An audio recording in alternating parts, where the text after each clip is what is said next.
Chapter 854. Sang Sang looked at the moon in the night sky. When the moon was waning, she was as powerful as she had been in the past countless years. When the moon was full, she felt unprecedentedly weak, or in other words, she felt her own weakness in the divine kingdom. That person once said that the moon waxed and waned, and people had their ups and downs. Then what about her? From the moment she fell into the snow-capped peak in the far north, she wanted to leave the human world and return to her own kingdom because she sensed danger. She was in danger both in the divine kingdom and in the human world. However, the gate of the divine kingdom had been destroyed. How could she go back? Tonight, on the Peach Mountain, different people looked at the same moon and thought about different things. Some wanted to leave, some wanted to stay, but they didn't know if they wanted to see each other. She stood on the balcony behind the divine hall of light for a long time until the moon disappeared and the sky in the east of the mountains turned white. The morning light sprinkled on her, but she still didn't leave. The morning clouds were covered with strange colors and were blown away by an unknown wind, revealing the red and warm sun. She bathed in the sunlight and slowly squinted her eyes. Her expression was peaceful and beautiful. She was the rule of this world, and also the ruler of this world. She fell into the human world, and gradually became immortal. She didn't need to cultivate and only needed to bask in the sun. Although she didn't know if the red sun was real or fake, the light and heat were real, and they were the source of her power. As for the wine and dishes, they were just nutrients that her body needed, or more importantly, they were needed to weaken her consciousness. Now she was very plump, or in other words, very fat. Her body stretched the cyan dress with flowers. She was very white and tall, which was completely different from her appearance in the past 19 years. However, her eyes didn't change. They were still thin and long like willow leaves and extremely clear. She squinted and became even thinner, like the willow leaves by the Yenming Lake in Chang'an. But it didn't mean that she could still see everything in front of her when she closed her eyes. The red sun leaping out of the morning glow, the filamentous clouds in the flowing wind, and the thin waterfall between the cliffs all appeared in her bright eyes. She saw birds flying back and forth between the cliffs, cubs in the distant mountains, reefs appearing in the distant seawater, and the heat of the sun turning the seawater into steam. All of these scenes represented the rules at work. The rules of this world could not be shaken and appeared very stable. Therefore, the world also appeared very stable. The chi of heaven and earth and all matter were distributed very evenly. She was the rules, so she felt very satisfied. There was still no expression on her face, but in the deepest part of her eyes, one could almost see the intoxicated expression of a human. She was intoxicated by the harmony between herself and the world. She continued to stand on the balcony at the back of the divine hall of light, looking at the scenery that kept changing, but in fact remained the same. She did not leave until the night came again and the moonlight shone again. The moon tonight was different from last night, and she did not like it. The moon waxed and waned. She did not experience any misfortune or fortune, but she felt the aura of birth, old age, sickness, and death. It was an aura that she hated because it was an aura that only humans could feel. Because of this feeling of hatred, the scenery behind the divine hall of light suddenly became unstable. She hated it even more. The sound of the wind blowing through the trees was like thunder in her ears. The waterfall falling into the clouds seemed to be silent, but in her ears, it sounded like someone was beating war drums. She could no longer enjoy the peace she liked. Even if she threw all the wine jars behind her down the cliff, she could not change the fact that she had drunk all the hard liquor in the jars. I planned to go out for a walk. She looked at the bright moon in the night sky and said. The two girls in white kneeled behind her, too shocked to speak. They had never seen the Saintess leave the divine hall of light since they came to Peach Mountain. The people in the divine halls of West Hill had never seen the Saintess' face. Why did she suddenly want to leave? Where was she going? The next morning, a very ordinary carriage stopped in front of the divine hall of light.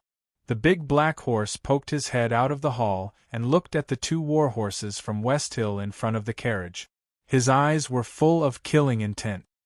He wanted to let the 2 war horses know the difficulty and retreat, so that he could create an opportunity. She walked out from the depths of the divine hall and glanced at him. The big black horse hurriedly took a few steps back and bent his front hoof. He knelt on the frozen ground of the divine hall and grinned foolishly. He looked very obedient and even servile. She sat in the carriage and closed her eyes to rest. A girl in white waited on her in the carriage. The other girl in white waved her whip and drove the carriage away from the divine hall of light and down the Peach Mountain. The more ordinary a carriage was, the more conspicuous it would be in the solemn divine hall. But strangely, it seemed that none of the priests or deacons saw the carriage, nor did they hear the sound of the hooves or the whip of the girl in white. The carriage quietly went down the Peach Mountain like a ghost. The carriage did not stop at the foot of the mountain. It continued forward for more than 10 miles, crossed a stone bridge over a small river, and came to a small town. Then it stopped in front of a shop opposite the Taoist hall of the town. Ning Ke woke up early in the morning. He first practiced a set of bladesmanship to warm up.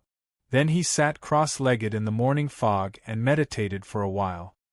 He began to breathe in and out, borrowing the abundant chi of heaven and earth in the Peach Mountain into his body and turning it into his own great spirit. The whole process was carried out very carefully. The morning fog was still there when he finished. He walked up the path behind the book hall. He could smell the faint fragrance of flowers in the fog, and he could not help but feel refreshed. At this moment, the red sun had completely risen and the mountain fog suddenly disappeared. He found thousands of peach trees were in full bloom beside him. He could not help but frown in disgust. Years ago, the headmaster of academy climbed the mountain while drinking and cut down all the peach trees. Since then, the peach trees here had never bloomed again. However, this spring, the eternal lamp in the divine hall of light suddenly went out, and the peach trees on the mountain bloomed for no reason. They never withered again, even in the middle of summer. He loved the peach trees in front of the academy because they were brought back by the headmaster of academy from the Peach Mountain. He did not love the peach trees in the West Hill Divine Palace because they represented the departure of the headmaster of academy and that matter. There seemed to be a path in the depths of the peach trees, but he did not know where it led. Ning Ke walked towards it and suddenly felt the mountain wind suddenly became cold. The petals on the branches kept trembling, as if it had suddenly come to winter. There was a very powerful tactical array hidden in the peach trees. No wonder the headmaster would kill these peach trees when he climbed the mountain. Ning Ke thought about it and decided to quit immediately. With his current state and attainments in talisman Taoism, it should not be difficult for him to quit since he was not deep into the tactical array. But it was impossible for him to continue forward and break the array. However, at this moment, he suddenly felt a very familiar aura in the peach trees on the mountain. He could even vaguely understand the intention of these peach trees. He did not know anything about tactical arrays, but he knew that this was the key to break the array. These peach trees were blooming for him. If it were someone else, he would definitely be shocked and confused by this sudden change, and then have the idea of temporarily retreating. But he did not because he quickly figured out the reason. The peach trees on the mountain were blooming because of her. How could they stop him? His sleeves brushed against the peach trees, and the petals fell and fragrant. He did not need to look for the direction, nor did he care about the powerful tactical array in the peach trees. He just walked according to the feelings of the peach trees. It did not take long for him to walk through the peach trees, which were extremely dangerous for cultivators. Outside the peach trees was a precipice. He stood on the edge of the cliff and looked at the towering divine halls above. Only then did he realize that he had reached the mountainside. Then he looked at the opposite side and found that there was another precipice there. The cliff he was standing on was part of the Peach Mountain, and the precipice on the opposite side was also part of the Peach Mountain. It was obviously under several divine halls, but for some reason it was independent of the Peach Mountain. The two precipices were dozens of feet apart. There was no bridge between them except for the mountain wind. Below them there were clouds and mist, and there was a faint cold aura. No one knew how deep it was. A distance of dozens of feet was not far for cultivators, especially for cultivators from the Devil's Doctrine. However, looking at the ground on the edge of the cliff and the moss on the opposite precipice, it seemed that no one had ever been here, and no one had ever appeared on the opposite precipice. The two precipices had never been connected. The two precipices looked at each other in silence for tens of thousands of years, and no one knew if they had ever hated each other. A chilly wind blew from the bottom of the precipice, and the clouds and mist dissipated slightly. There seemed to be something on the opposite precipice. Ning Kei's eyesight was excellent, and he seemed to see several rows of stone windows. He was a little uncertain and continued to look. When the next mountain wind blew, the clouds and mist dissipated again, and he found that there were indeed stone windows on the precipice. Could it be the legendary U prison used by the West Hill Divine Palace to imprison traitors? He looked at the opposite precipice and frowned slightly. He looked for a while longer and suddenly closed his eyes. Tears flowed from the corners of his eyes. It was not because he pitied the predecessors of the Devil's Doctrine who had died in the U prison for thousands of years. It was also not because he thought of the great divine priest of light who had been imprisoned in the U prison for more than 10 miles. It was also not because of the bloody smell and gloomy aura coming from the stone window on the precipice that made him feel pity. It was because his eyes were very painful. There was nothing in front of him except for the mountain wind, but at that moment it was as if there was an invisible finger gently touching his eyes. The force was very gentle, but the eyes were the most delicate part of a human. Even though he had almost mastered the Great Spirit, he still felt a piercing pain, and he could not help but shed tears. After a while, he opened his eyes and looked at the precipice again. Then, he closed his eyes and began to cry again. This time, he shed more tears, because the force that fell into his eyes was even stronger. He was sure that the aura that touched his eyes came from the precipice. He knew that if he continued to look, the counterattack from the precipice would become stronger. There was a big tactical array between the precipices, which could prevent anyone from peeping into the U prison. No matter if one was standing dozens of feet away or thousands of miles away, as long as one looked at the precipice, one's eyes would be touched. No one could avoid it because when one looked, it was not one's eyes that fell on the precipice, but the image of the precipice that entered one's eyes. The power of the tactical array would follow. This tactical array was called eye-catching. There will be 2 chapters tomorrow. Recently, the updates have been more ordinary, but I am quite satisfied with the writing. However, I will not write a single chapter. It will be Monday soon, so please vote for it. Thank you. To be continued. If you like this work, please come to Chidien.com to vote for me. Your support is my greatest motivation. Chapter 855. Ning Kei was not allowed to look at the precipice, but Ning Kei insisted. He stared at the clouds between the precipice and the stone windows that were faintly discernible. His eyes became more and more sore. Finally, it was as if he had been stabbed by thousands of swords. He closed his eyes and began to cry, looking extremely sad. When he opened his eyes, they were already red and swollen. He did not know the name of the tactical array between the precipice, but he had truly experienced the magic of this tactical array. He thought to himself that Haotian Taoism was indeed the #1 sect in the world. It was extremely profound. Even though it had shown signs of decline over the years, at least it could not be seen around the West Hill Divine Palace. The tactical array between the precipice was to prevent people from peeping into the U prison. As long as one kept a sufficient distance, or did not insist on looking through the clouds, it would not cause too much damage. Ning Ke was not afraid. He thought that the tactical array of the West Hill Divine Palace was so powerful, and the tactical array of the Jisho Abbey must be even more amazing. Eldest brother had gone to the Jisho Abbey in late autumn last year. If Chun Pippi had not done something in the Jisho Abbey, it would have been difficult for Ning Ke to enter the abbey, not to mention that the tomes of arcane in the Jisho Abbey had held up the abbey dean for such a long time. He wondered how Chun Pippi was doing now. He looked at the flowing clouds and the bright sun between the Peach Mountain cliffs and missed his best friend in the world. Then he thought of Chun Pippi's father, the abbey dean who had been hacked out of Chang and by thousands of knives. He did not know whether the abbey dean was dead or alive.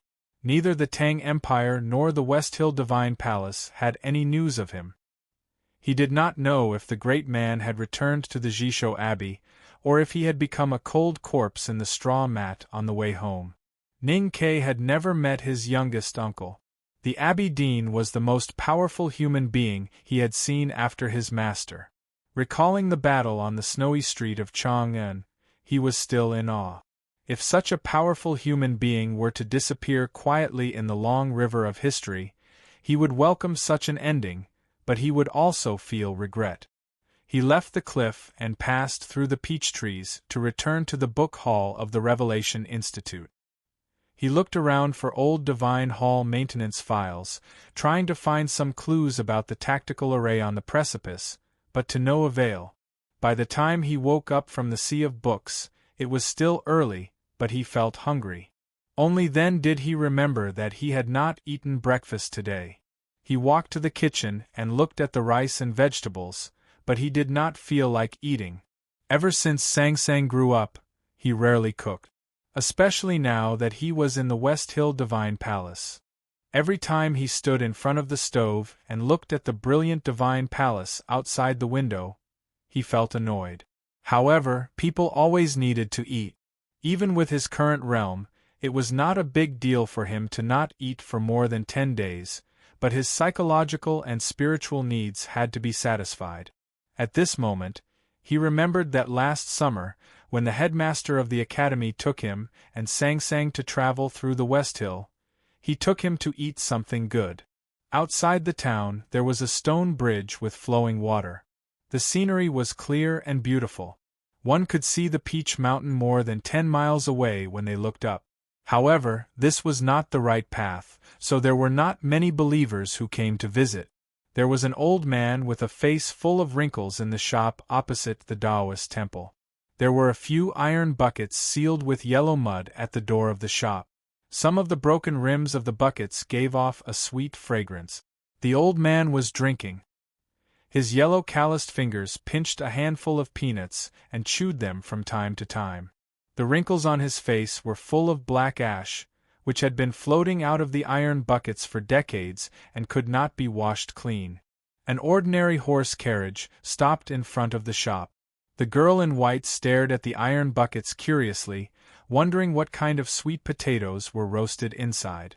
How could they be so sweet and fragrant that people would eat them on such a hot summer day?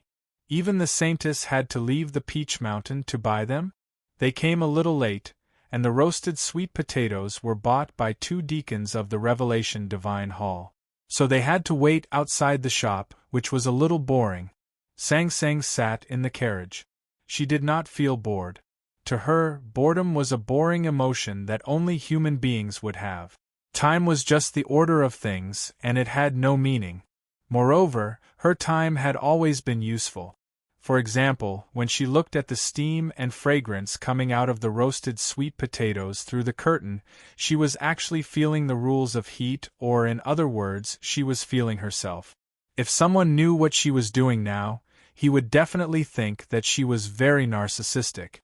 But in fact, she did not even have the feeling of narcissism.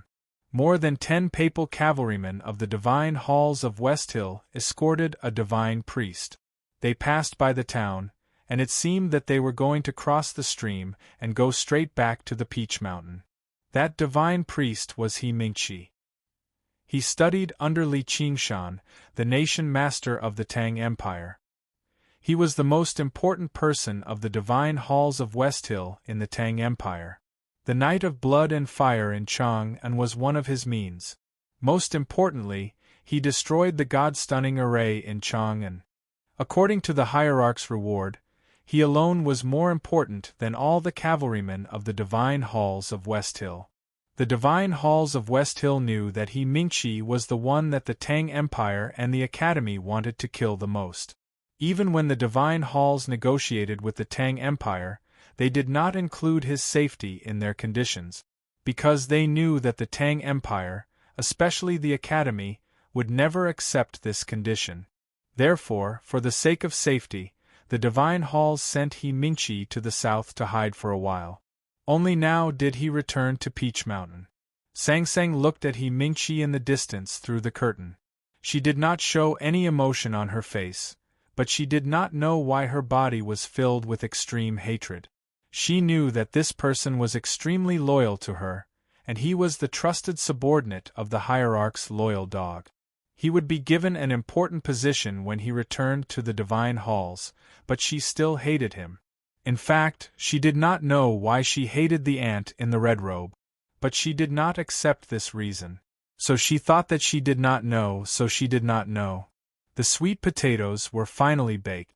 The old man squinted and took out 3 hot sweet potatoes with his bare hands. He did not seem to feel the heat from his fingers. After wrapping them in paper, he handed them to the girl in white standing in front of the shop. The girl in white took out money from her waist and put it down. Then she returned to the carriage with the hot sweet potatoes. She lifted the curtain and handed 1 sweet potato in, and then handed the other 2 to her companion. The whip was crisp and the wheels sounded gradually. Then it suddenly stopped. The girl in white stopped the carriage. Because she felt the irresistible will from the carriage, she and her companion sat quietly in front of the carriage, waiting for what might happen. After a while, a young man in the uniform of the Divine Hall's handyman walked to the front of the shop. He looked at the old man and asked, "Has your shop really been open for 1,000 years?" Ning Ke saw the ordinary horse carriage outside the shop, but he did not pay much attention to it. But when he saw the 2 girls who looked like they were made of snow, he could not help but think of his little black handmaiden. He silently thought that since they were working for the master, black was better than white. No matter how they cleaned, they would not look dirty, right? The old man squinted and said, "My grandfather's grandfather's grandfathers." Ning Ke did not want to hear him finish reciting the ancestral genealogy. He took out a copper coin and said, "Give me 3. The old man said, "My sweet potatoes are big. You can't finish 3. Ning Ke bought 3 sweet potatoes purely subconsciously. 1 for his teacher, 1 for himself, and 1 for Sang Sang. Hearing this, he understood and said, "Then 2 will be fine." The old man took out 2 sweet potatoes with his bare hands and handed them to him. He put away the copper coin and began to drink again. The headmaster of the academy once said that eating sweet potatoes in the hot summer had to be done while they were still hot, just like eating ice in winter. What they sought was the extreme of the extreme and the stimulation of the stimulation. Ning Ke was not a pure filial disciple. He had forgotten many of the words his teacher had said, but he remembered all the words his teacher had said about food. Because he insisted that compared to the title of the greatest man in the world, the title of the greatest gourmet in the world was more suitable for his teacher. He held the sweet potatoes and sat on the threshold. He pinched his fingers and tore the skin. The red and yellow soft potato meat was steaming and exposed in the deep summer air. The sweet smell spread around. He endured the heat and began to eat the potato meat. It was so hot that he kept sticking out his tongue. In the carriage, Sang Sang looked at the man on the threshold through the curtain. There was no emotion on her face. She was absolutely indifferent. However, she did not notice that the sweet potato in her hand had been crushed. She frowned in disgust and looked at the steaming potato meat. She raised her hand and took a bite. Then she began to eat again and again, as if she did not feel any heat at all. In the deep summer town, it was hot and quiet. Suddenly, the sound of cicadas came from the tree behind the house. They had just finished their afternoon nap and began to celebrate their reunion with their companions after an hour of separation. He sat on the threshold and ate the sweet potato. She sat in the carriage and ate the sweet potato. There was only a thin curtain between them. It was very quiet in front of the sweet potato shop. The old man drank several cups of wine and chewed 3 pinches of peanut. He was slightly tipsy and began to hum with his dusty fingers while tapping on the barrel edge. Ning Ke sat on the threshold and listened to the song. Although it was simple, it was somewhat beautiful. Especially the lyrics, although ordinary, they were somewhat meaningful. Ning Ke gradually became entranced, picking firewood with a knife, but afraid of frightening the moving mountain ghost. Rain falls on the banana leaves. Last year's cicada slew falls on the shoes. Hanging on the vines, the mocking laughter in the clouds comes from the mouth of the monkey. After years of idleness, the pottery model under the rotten leaves has accumulated old dust. In the Honglua winterfield, the white snow regards the paw print as a burden. Looking at the sky, the clouds and smoke dissipate like smoke. Ning Ke held the sweet potato and said in a daze, "Interesting." The old man became more and more proud of the guest's praise. His voice gradually became louder, but the tone suddenly became calmer, as if people in the countryside were talking. Cutting firewood to make a fence, planting 3 peach trees, picking the grain as rice, and then making 2 jars of wine as light as water, picking flowers and twisting juice, making the bride's eyebrows drunk. Firecrackers sound, the old house cries new, never tired. Little deer cry, calling the maid to cut a few plums and heat 2 pots of wine. Remembering the childhood sweetheart, who could bear to give up a cup.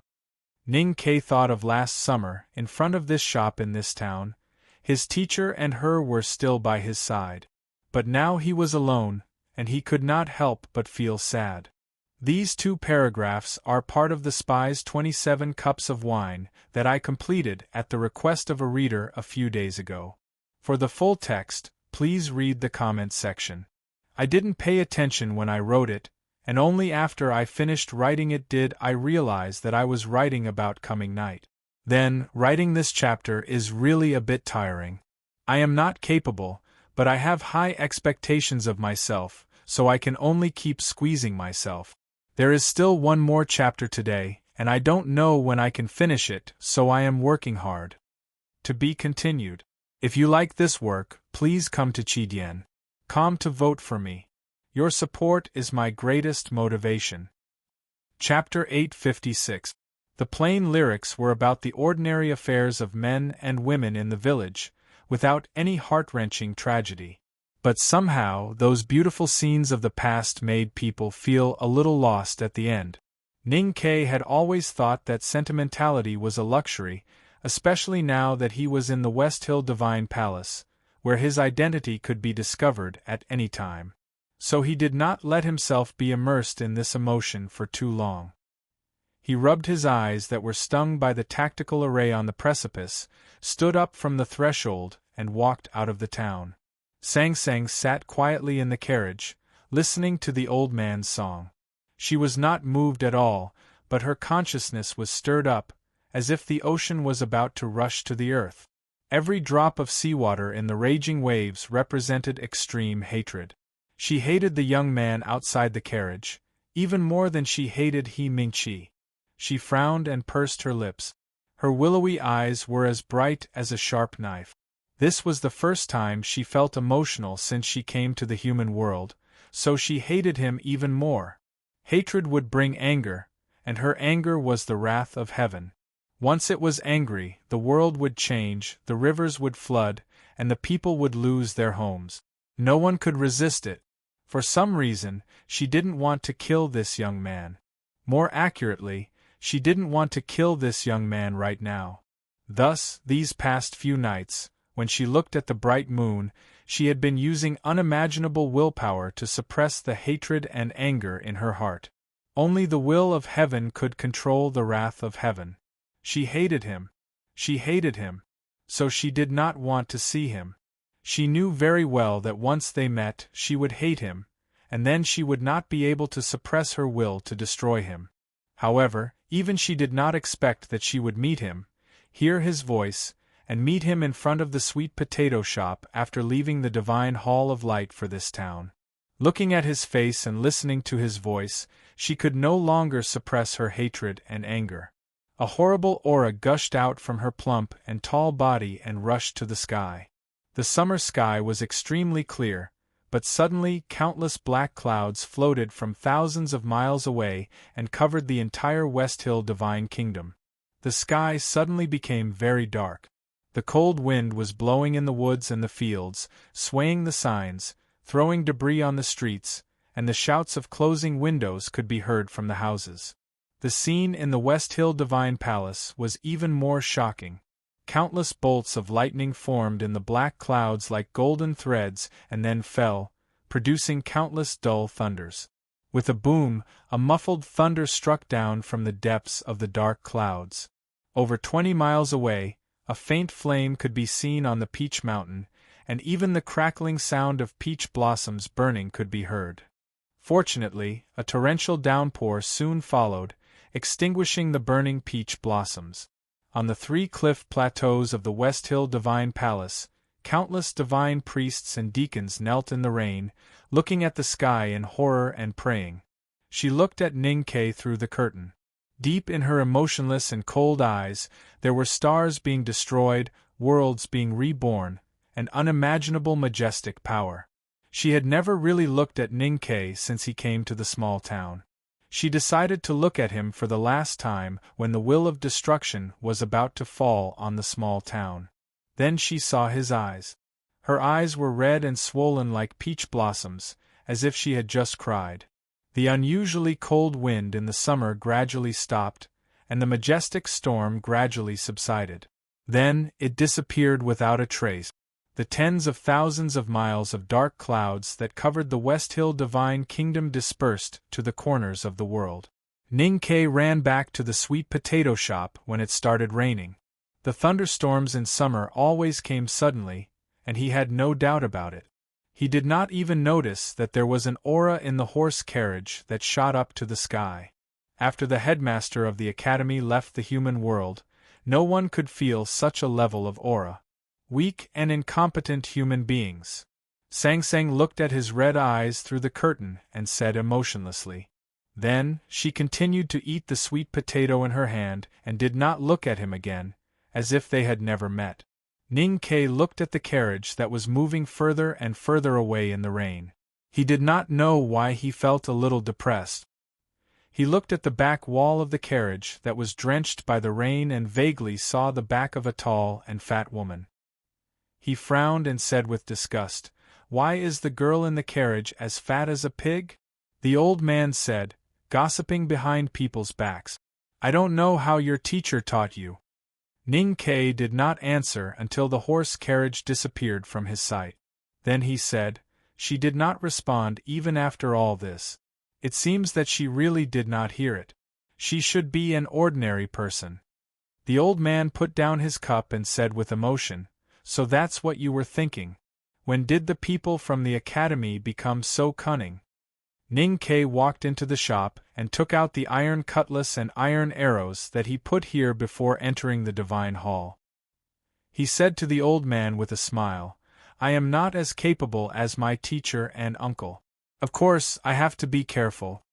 The old man said, "Of course. When the headmaster of the academy came to the Peach Mountain, my father and I baked sweet potatoes for him here. He came back before they were cooked. How can you compare?" The West Hill Divine Kingdom was a place favored by Haotian. The 4 seasons were distinct and warm, and there had never been any natural disasters. The Peach Mountain where the Divine Hall was located was even more so. Even without the lightning-proof tactical array in the Divine Halls, there had been no lightning for thousands of years. That was why the thunderstorm today shocked many people. Except for the hierarch of the Divine Hall who had vaguely guessed the truth, the rest of the divine priests and deacons all knelt on the wet cliff platform and kept praying to the sky, begging Haotian to forgive their sins. The 3 cliff platforms were full of people kneeling, but still, no one could see the ordinary horse carriage slowly driving up the Peach Mountain, and no one could see Sang Sang and the 2 girls in white walking into the Divine Hall of Light. She stood in front of the cliff behind the Divine Hall, looking at the smallest raindrops that had turned into mist under her feet. She was silent as she thought of the man she saw in the small town. The gate of Haotian's divine kingdom was destroyed.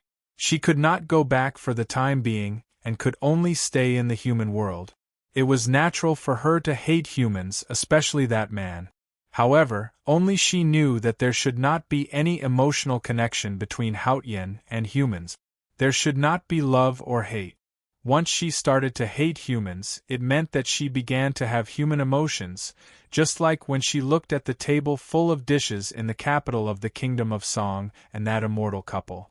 She hated this kind of hate. She could predict everything in the world, but she could not predict her own future. Just like today in the small town, she did not know that she would meet him. But if she did not want to, how could she meet him? In a sense, Ning Kei's eyes were pierced by the cliff array, which saved his life in front of the sweet potato shop in the small town. But he did not know it himself. After returning from the small town to the Revelation Institute, he continued to search for information, trying to find a way to break the cliff array. He was now basically sure that the stone window between the clouds and the precipice was the legendary U prison. It was a place the West Hill Divine Palace used to lock up felons and traitors. For countless years, no one had been able to escape except for Song Song's teacher, Wei Guangming.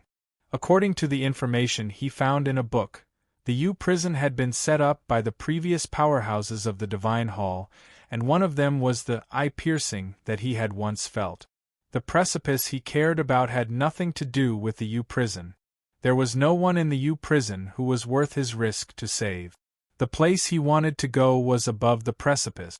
He wanted to go to the Divine Hall of Judgment at the top of Peach Mountain.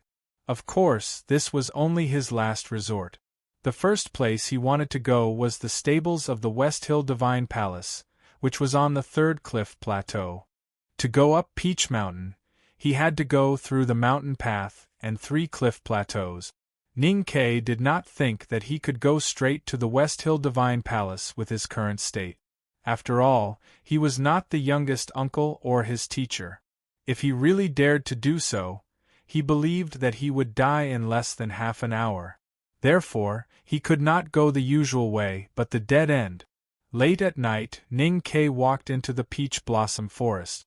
Even in the dark night, the thousands of peach trees in the mountain were still blooming pink and white. It was very beautiful. The peach trees that were struck by lightning a few days ago had already been removed by the deacons of the Divine Hall. They had returned to their original state. He walked among the peach blossoms, feeling a little strange.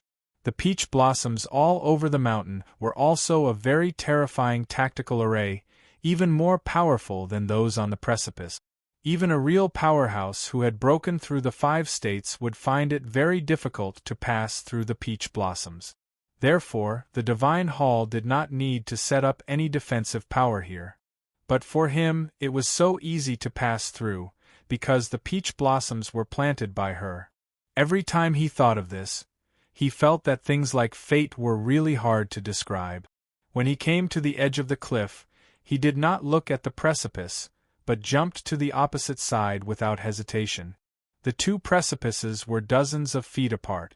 Even the most powerful cultivators would see it as a natural moat.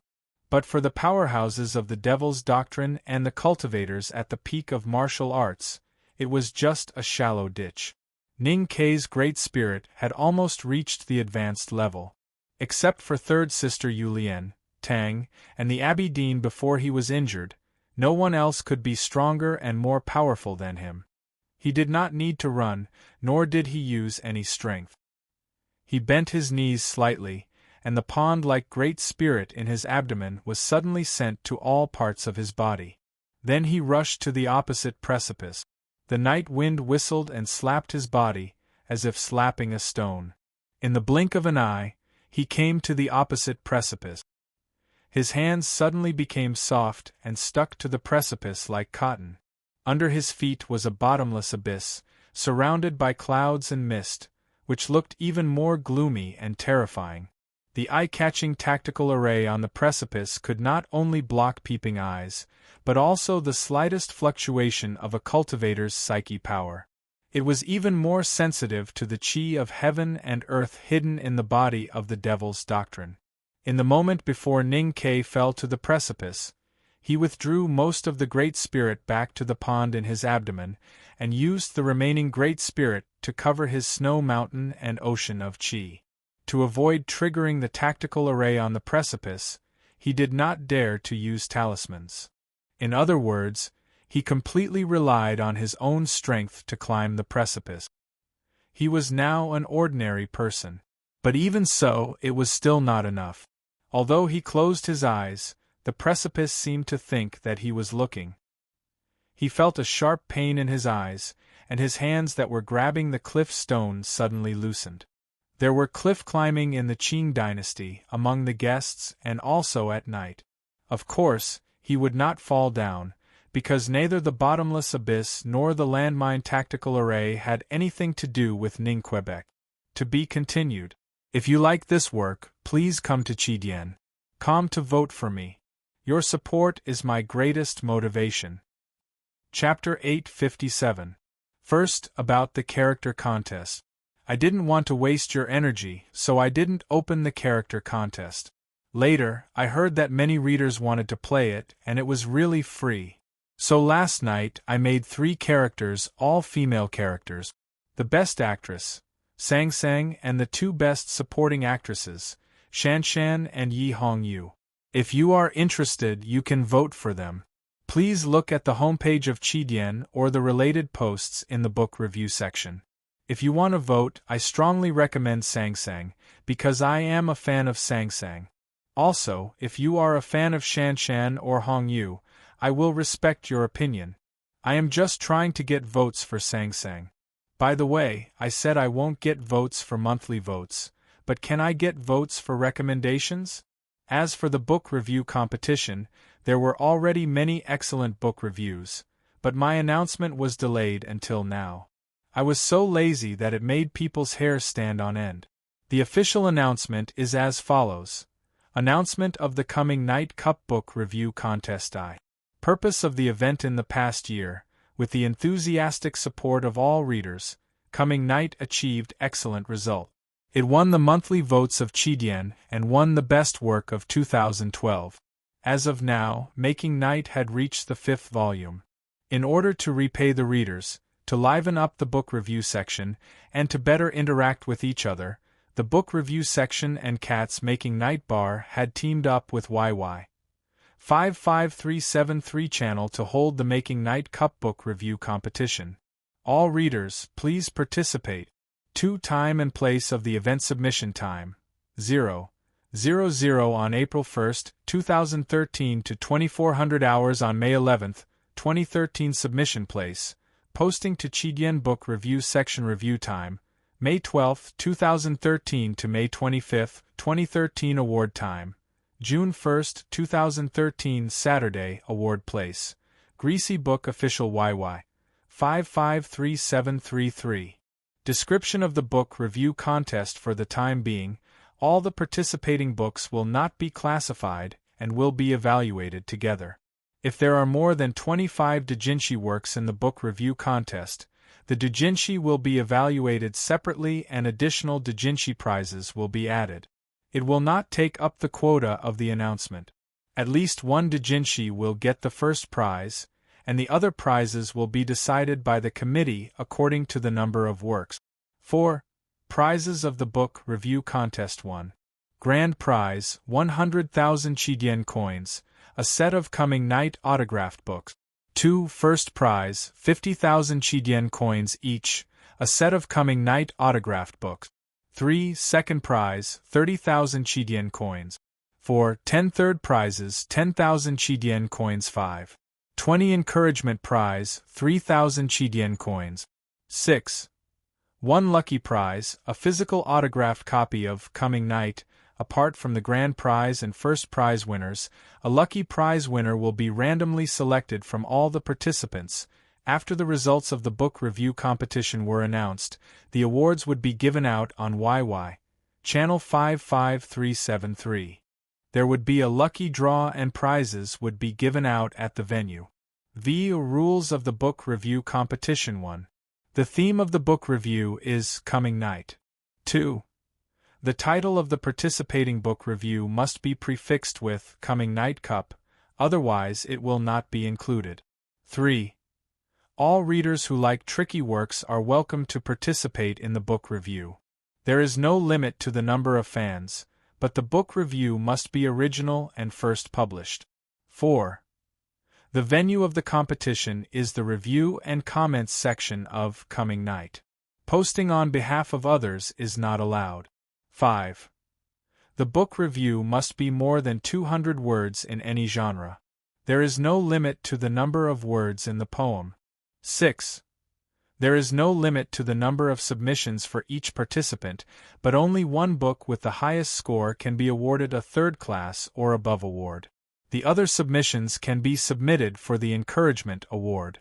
Note: if there are more than 25 doujinshi works, there will be a separate selection. At that time, the same reader can use different works to win awards in both book reviews and doujinshi. 7. Participating book reviews cannot be compared with the works of other authors. 8. Spamming and malicious attacks are strictly prohibited.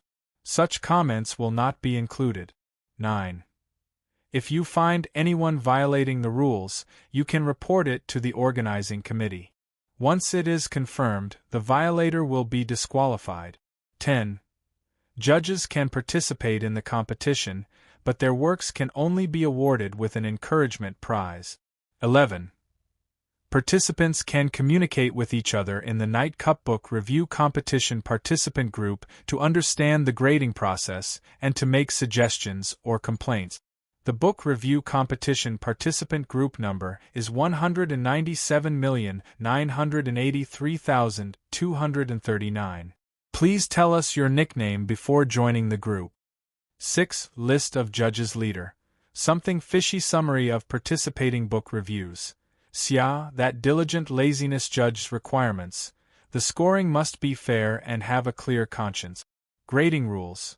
Grades will be given from 1 to 10 based on personal opinion. Grades can include decimal point. 7. Award method. 1. After the announcement of the list of winners, winners are requested to enter the Night Cup Book Review Competition participant group, number 197,983,239. Inform the Chidian ID and account number to the awarding staff, so that they can add the amount of Chidian coins into the account. Screenshot of the login page is required. 2. Physical book winners are required to inform the specific mailing address so that they can receive the fishy signed physical book. 8. The final interpretation of the competition belongs to the Book Review Competition Organizing Committee. If there is any omission, it will be added. 9. Special thanks to all readers in channel 55373 for their enthusiastic support. Night Cup Book Review Competition Organizing Committee, March 30, 2013. Finally, I wish everyone the best.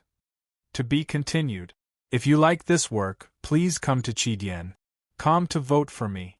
Your support is my greatest motivation. Chapter 858. Many years ago, when the headmaster of the academy returned to Chang'an from his travels, he locked Ning Ke in a cliff cave in the back of the mountain. During that long period of imprisonment, Ning Ke learned many things in order to break through, including restraining the Great Spirit. That was why he thought that this cliff was nothing to him. But he forgot that the shocking array on the precipice could not only sense the fluctuation of the cultivator's psyche power and the change of the chi of heaven and earth, but it could also sense the peeping eyes. As long as someone looked at the precipice would enter that person's eyes. What was more amazing was that even if you closed your eyes and did not look at it, as long as you thought about looking at it, and did not completely suppress the idea of looking at the precipice in your consciousness, the precipice would still think that you were looking at it. It would be like a collapsing mountain, directly crashing into your eyes and then into your brain, setting off countless huge waves. Ning Kei's eyes were instantly pierced by tens of thousands of sharp Taoist swords. He was in extreme pain and his face became extremely pale. Then the ocean of his consciousness was hit by the cliff, setting off turbulent waves. The pain was so intense that even a strong-willed person like him could not bear it. His eyes darkened and he loosened his fingers, falling down the cliff. The cliff was shrouded in night fog. Below the clouds was a bottomless abyss. No one knew what was on the gloomy ground that never saw daylight all year round. The most important thing was that it was too high. No matter how strong the cultivators of the devil's doctrine were, they could not completely ignore the power of the earth. The Empress had died after jumping off the city wall of Chang'an. Even Yu Lian, the Grandmaster of the devil's doctrine, had broken all the bones in her legs after falling from the sky. The cliff Ning Kei was at was not much different from the sky. If he fell into the abyss like this, he would definitely be shocked to death by the earth. His body rubbed against the cliff, making a rustling sound. The cool night wind whistled past his ears. He fell faster and faster. The situation was extremely dangerous, and death was right below him.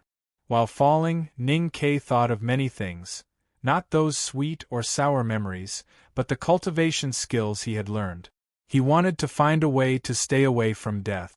However, the cultivation methods of the Academy and the Devil's Doctrine required him to use his psyche.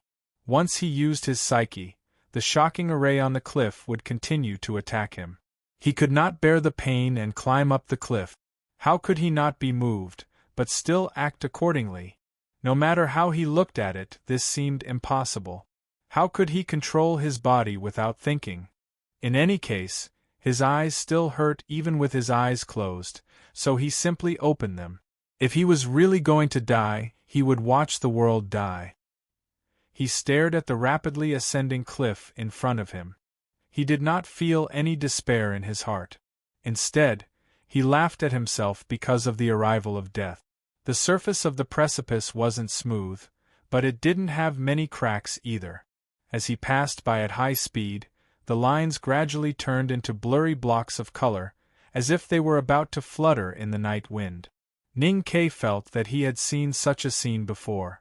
The clothes swaying in the breeze and the soft lines were also carved on the stone. He remembered that they were the stone statues of venerables in the temple under the Wanyan Tower in Chang. There were also the stone statues of venerables in the side hall of the Lank Temple. His eyes brightened slightly, and his hands that had been pressed against the cliff suddenly became gentler. It was not the gentleness of before, but a gentleness that was close to nothingness.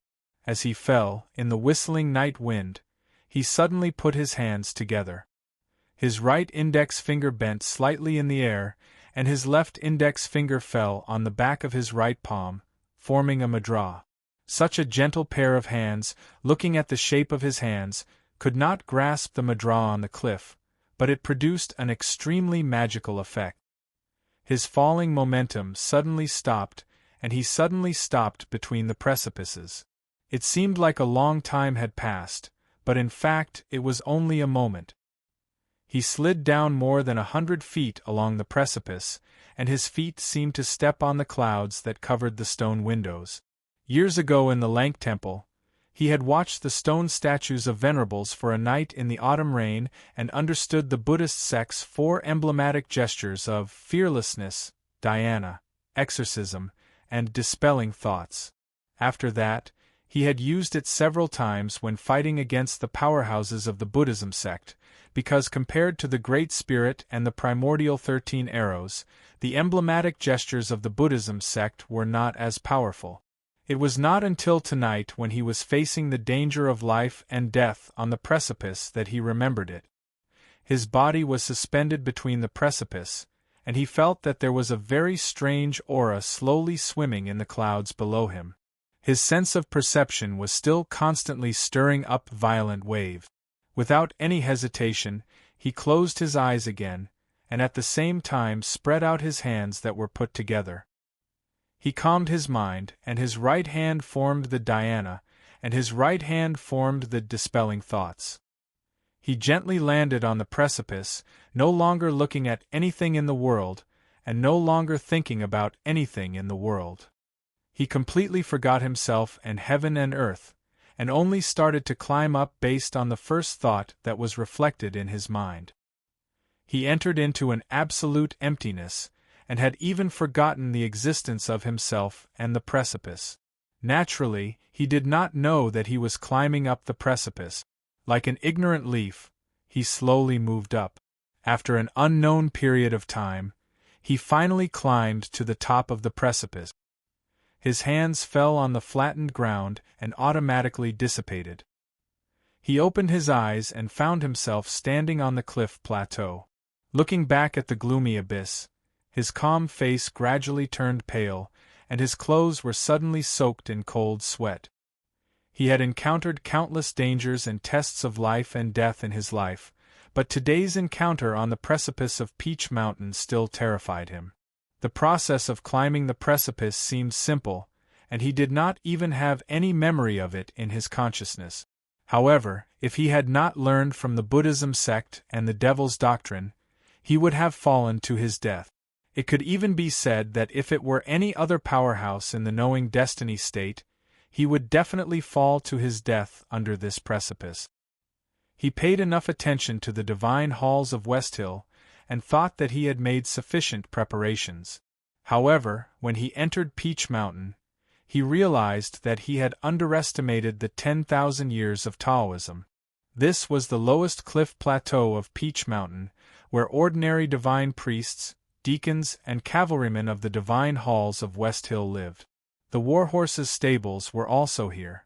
Under the cover of the night, Ning Kai came to the side of the stables. He did not release his psyche power to frighten the awakened warhorses. Instead, he did what he did to the big black horse years ago. He did not hide the bloody aura of killing countless horses, so that the warhorses did not dare to make any sound. He stood on the east side of the stables, because the imperial court spies in the divine halls of Westhill had found a small pot of leftover porridge here. If they wanted to find that idiot, they could only wait here. After a long time, there was still no sound. The awakened warhorses chewed the night grass and looked at him confusedly, wondering who he was waiting for. Ning Kai was not anxious. He stood in the stables and waited quietly until the clouds gradually dispersed, the moonlight fell, and the morning light appeared on the horizon. Then he was sure that he would not be able to wait for that night. He rubbed some dirt on his neck and sprinkled it into the straw on the east side of the stables. Then, under the disgusted gaze of the warhorses, he walked to the cliff plateau.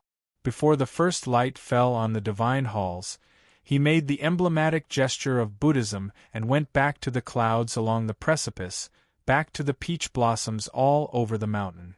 That night, he continued his adventure of climbing the precipice. He also waited at the stables for a whole night, but still did not see the idiot. He went again the next night, but was still disappointed. He was still disappointed on the third night. By the fourth night, he had become very familiar with the shocking array on the precipice, and his mastery of the emblematic gesture of Buddhism had become more exquisite. The night journey that used to be extremely dangerous had now become a very common process. Therefore, when he walked to the east side of the stables, he even had the mood to gently hum a few songs. It was the song that the old man from the sweet potato shop in the small town hummed. Then, he saw a big black horse on the pile of straw on the east side of the stables, its 4 hooves in the air, and its back kept rubbing against the straw. It looked extremely funny, and he laughed. The big black horse smelled a familiar smell. It rolled on the ground and stood up. It looked over vigilantly, and its eyes suddenly widened. It was so stiff that it seemed to have forgotten which hoof to step first. Ning Kai walked over, hugged its neck, stroked its mane, and patted it hard. The big black horse opened its mouth, rolled its thick lips, and bumped his head. Ning Ke let go of his hand and brushed the straw off its back. He said, "Where did you learn these dirty habits? You are not youngest uncle's donkey." The big black horse thought that its dream was to become the existence that ruled the wilderness like Mr. Donkey. It originally wanted to be the second master, but who would have thought that it would become a prison horse of the West Hill Divine Palace? Thinking of the miserable experience these days, it wanted to neigh, but did not dare. It could only open its big watery eyes and look at Ning Ke, looking extremely wronged. Ning Ke sighed and stroked its head. He said, "I know she has changed, and it is not because of the reason. Bear with it a little longer, and I will see if I can change her back." Hearing this, the big black horse's mood improved a little. Then, it seemed to think of something and blinked its eyes, as if it wanted Ning Ke to be more ruthless. Ning Ke moved closer to its ear and told it his plan. The big black horse's eyes brightened as it listened, and it nodded repeatedly. It thought to itself that Ning Ke was indeed its real master, who could come up with such a shameless and lowly plan. Although the mistress was too powerful now, and Ning Ke could only fail no matter how shameless he was, it was still a good thing to think about in his mind. After the discussion, Ning Ke and the big black horse agreed on a time to meet again, and they parted for the time being. He walked back to the edge of the cliff and walked down along the precipice. Now that he had mastered the emblematic gesture of the Buddhism sect, he could be a little distracted while climbing on the precipice. He casually glanced at the top of the Peach Mountain. This glance contained the Zen meaning of go chanting, so he was not worried that it would trigger the tactical array of the precipice. However, he forgot to go chanting, and there was a second explanation, not the kind of explanation of go chanting. So when his gaze fell on the dark divine hall of light on the peak, he could not suppress his longing for someone. There was nothing there, but he felt that he saw her. At the same time, he felt a gaze fall on him. Last night's announcement is in front. Students who did not see it can go and have a look. I will try to finish the chapter before 2:30. To be continued. If you like this work, please come to Chidien.com to vote for me. Your support is my greatest motivation. Chapter 859. In the dead of night, the big black horse ran back to the divine hall of light. It did not dare to neigh, but kept shaking its head. The sound of its hooves was particularly brisk, and its mane wet with dew danced in the wind. Suddenly it felt that someone was looking at it. It looked back in surprise and saw the tall and fat figure in the depths of the divine hall. Instantly, it sweated profusely, washing away the dew on its body. Sang Sang did not punish it for its disloyalty. She walked to the railing of the balcony behind the divine hall with her hands clasped behind her back. She looked at the young man who was falling like a leaf between the cliffs in silence. The moon had been covered by clouds for several nights. The color of the mountains in the West Hill Divine Kingdom had darkened, and it was very quiet. Only the cliffs below the divine hall would occasionally make a very small sound. Except for her, no one could hear those sounds. Since the first night, she had stood by the railing and watched this scene quietly. She watched him jump from the peach blossoms to the cliffs, watched him fall dangerously, watched him climb up with difficulty, watched him wait by the east side of the stables every night, and watched him quietly return to the bottom of the cliff before dawn. She did nothing but watch in silence.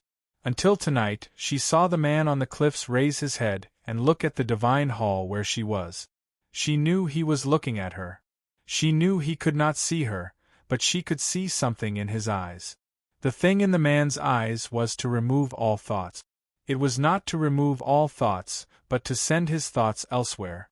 In other words, he was sending his thoughts to the balcony of the divine hall of light. She was the object of his thoughts. She was Haotian, and humans like ants were not qualified to miss her. So she thought it was disrespectful to her, or even blasphemy. The hatred and anger in her consciousness burst out uncontrollably again, just like the uncontrollably burst out of the man's eyes. The fierce wind rose from the sea of the kingdom of song thousands of miles away, whistling through the high night sky. The night clouds above the divine kingdom were shaken and uneasy, like cotton under a rope, as if they could be torn apart at any time. The peach blossoms in the mountains and fields shivered, and tens of thousands of petals were blown off by the wind. The roofs of several divine halls on the Peach Mountain, which were made of gold and jade, began to whimper. The divine Hall of Light was far away on the peak. Ning Ke could not see it clearly no matter how good his eyesight was. Even if he could see it clearly, it was impossible for him to see the tall and fat woman standing by the balcony railing. Moreover, in his imagination, if his surname was Luo, then the cliff would definitely be under the balcony, and the girl by the railing would naturally be thin and small. He looked at that place and smiled.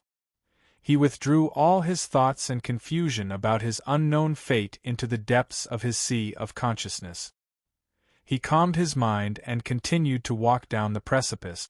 At this moment, a wild gust of wind howled from the sky and landed heavily on his body with the stench of seawater. He felt a thick damp coldness on his face. When it merged with the gaze he had faintly sensed earlier, it immediately destroyed the dhyana state he had maintained. Without the state of dhyana, Ning Ke's emblematic gesture naturally dispersed. What was even more terrifying was that no matter how calm he was in danger, even if he re-entered the state of dhyana, his hands could not form emblematic gestures again. The night wind was too cold and too strong. It howled around his body violently. Every time he tried to form emblematic gestures, it would blow away his emblematic gesture. The emblematic gesture of the Buddhism sect could no longer be used. Ning Ke no longer had any connection with the precipice. He was blown into the abyss by the strong wind. At this moment, he was more like a stone than a fallen leaf. The fall this time was even more terrifying than the fall on the first night. In just a breath's time, he had fallen thousands of feet between the precipice and his speed became faster and faster. He fell into the deep night fog. Haotian no longer cared for him. In the next moment, he might be shaken out of the precipice by the precipice. Without any place to hold on to, he would directly break through the fog and fall to his death. In the face of desperation, Ning Ke made the toughest and quickest response. With a muffled groan, the great spirit in his body was released without hesitation. His hands suddenly stretched forward like two sharp knives, stabbing into the hard cliff wall. Two cracking sounds could be heard. His arm, which was as hard as iron, had cut a hole about 20 feet long in the cliff. Finally, he stopped falling and stopped on the precipice. He did not get rid of the desperate situation. Although he was holding onto the precipice tightly, he could no longer maintain the state of Buddhism sect's dhyana. The shocking array on the precipice began to attack his eyes and sense of perception. He could only endure the sharp pain in his eyes and the huge waves in his sense of perception, desperately clinging to the cold precipice. Something even stranger happened. The forces that he had once sensed in the clouds and fog on the precipice swam over like snakes. In a very short period of time, they densely covered the surface of his body. Ning Ke endured the pain in his sense of perception and released his psyche power to sense. However, he could not identify what those wisps of power were. When he looked with his naked eyes, he found that they were just wisps of fog. The fog that surrounded the precipice of Peach Mountain and was responsible for sealing the U prison was naturally not a simple fog. Those wisps of fog strangely seeped into his clothes and then continued to seep into his body. There was no blood, but he could clearly feel the pain and the clear feeling of being cut. As the wisps of fog invaded, he felt as if he was being cut by countless sharp knives. At this moment, Ning Ke's respect for the Abbey Dean in the Battle of Chang and had reached its peak, because he finally understood how it felt to be cut by thousands of knives, and how painful it was. Then, something even more incredible happened. As his hands went deep into the precipice that had not moved for thousands of years suddenly moved. No one could see the vibration of the precipice, not even Ning Ke who was very close to it. No one could hear the vibration of the precipice, not even Ning Kei's ears. But his heart could hear it. The precipice vibrated in a soothing rhythm. This vibration traveled along his hands that were inserted into the wall, to his body, to his sense of perception, and finally to his heart. Ning Kei's body began to vibrate uncontrollably. His clothes were shaken so much that there seemed to be an earthquake in the depths of his sense of perception. The waves on the sea became even more ferocious. The most terrifying thing was that his heart was beating very strongly, as if it could burst into countless pieces at any time. The precipice of Peach Mountain turned into a giant war drum, vibrating silently between heaven and earth. Ning Kei, who was on the drum, no matter whether he was a fallen leaf or a stone, would be shattered by this war drum. There were two big tactical arrays on the precipice where the U prison was located. One was called Dazzling and the other was Shocking. When they were combined, it would be shocking to the eye, and it could kill all enemies who came to it. At this moment, Ning Kei felt as if there were tens of thousands of swords stabbing into his eyes, and tens of thousands of drums beating in his body. His heart could be broken at any time. If it were not for the experience of the past few nights, he would not have been able to hold on until now. If it were not for the fact that his body was as hard as iron and stone, he would have vomited blood and died. Even so, his face became abnormally pale, and the pain was indescribable. What really made him feel unbearable was the night fog that lingered around his body. The night fog was not condensed by the qi of heaven and earth, but was refined by Haotian Taoism with the resentment of countless prisoners who died unjustly in the U prison over the past tens of thousands of years into the tactical array that guarded the U prison. Many of the prisoners who were qualified to be imprisoned in the U prison were powerhouses with great divine sense. Their psyche power was extremely strong when they were alive, and their resentment was terrifying. After their deaths, the two merged and were cultivated by Haotian Taoism's tactical array. Every wisp of fog was a sharp blade filled with all kinds of negative emotions such as bitterness, resentment, and resentment. It was extremely powerful. Otherwise, how could someone like Wei Guangming be imprisoned for more than 10 years? No matter how strong Ning Kei's willpower was, he could barely hold on under the shocking pain, but he could not withstand the cutting of these thousands of blades of evil aura. After all, he was not the invincible Abby Dean. His heart beat faster and faster, and the precipice in front of him became more and more blurry. More and more blood flowed from the corner of his mouth. His consciousness became more and more blurred, but the pain was still so clear. He could not hold on any longer. Just as he was about to pull his hands out from the precipice and escape from this terrifying precipice and cloud at the cost of his life, a ray of light suddenly appeared in front of his eyes.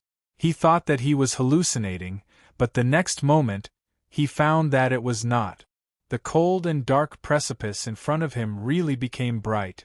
The night clouds above Peach Mountain were blown away by the hurricane from the storm sea thousands of miles away, revealing the full moon. The silver moonlight shone on the mountains, on the precipice, and on him. On the edge of the balcony of the divine hall of light, Sang Sang looked at the bright moon in the night sky with her hands behind her back. Her ordinary face looked a little pale, perhaps due to weakness or other reasons. The moonlight did not have any heat, but when it shone on Ning Kei, he felt warmth seeping into his body from the surface of his skin. Even his wildly beating heart became much calmer. The clouds around the precipice were dispersed by the moonlight. He took advantage of this fleeting opportunity to calm down and re-enter the state of dhyana. His right hand formed the Taoist emblematic gesture, and he was ready to leave. At this moment, he suddenly saw the stone window on the precipice beside him. He had seen this stone window on the opposite precipice that day, but the precipice was shrouded in clouds from time to time, and there was a tactical array to hide it, so he did not observe it carefully. At this moment, the clouds were dispersed by the moonlight, and he re-entered the state of dhyana. He saw the stone window and the person in it. At this moment, Ning Ke should have left this terrifying precipice as soon as possible, but looking at the stone window, he knew that he could not leave. Because the person in the stone window was a young fat man. Perhaps it was because the food in the U prison was good that the person's cheeks, which had become thinner, became round again. He looked at Ning Ke outside the stone window, and was so shocked that he could not speak. His eyes were still so clean, and his expression was still so amiable.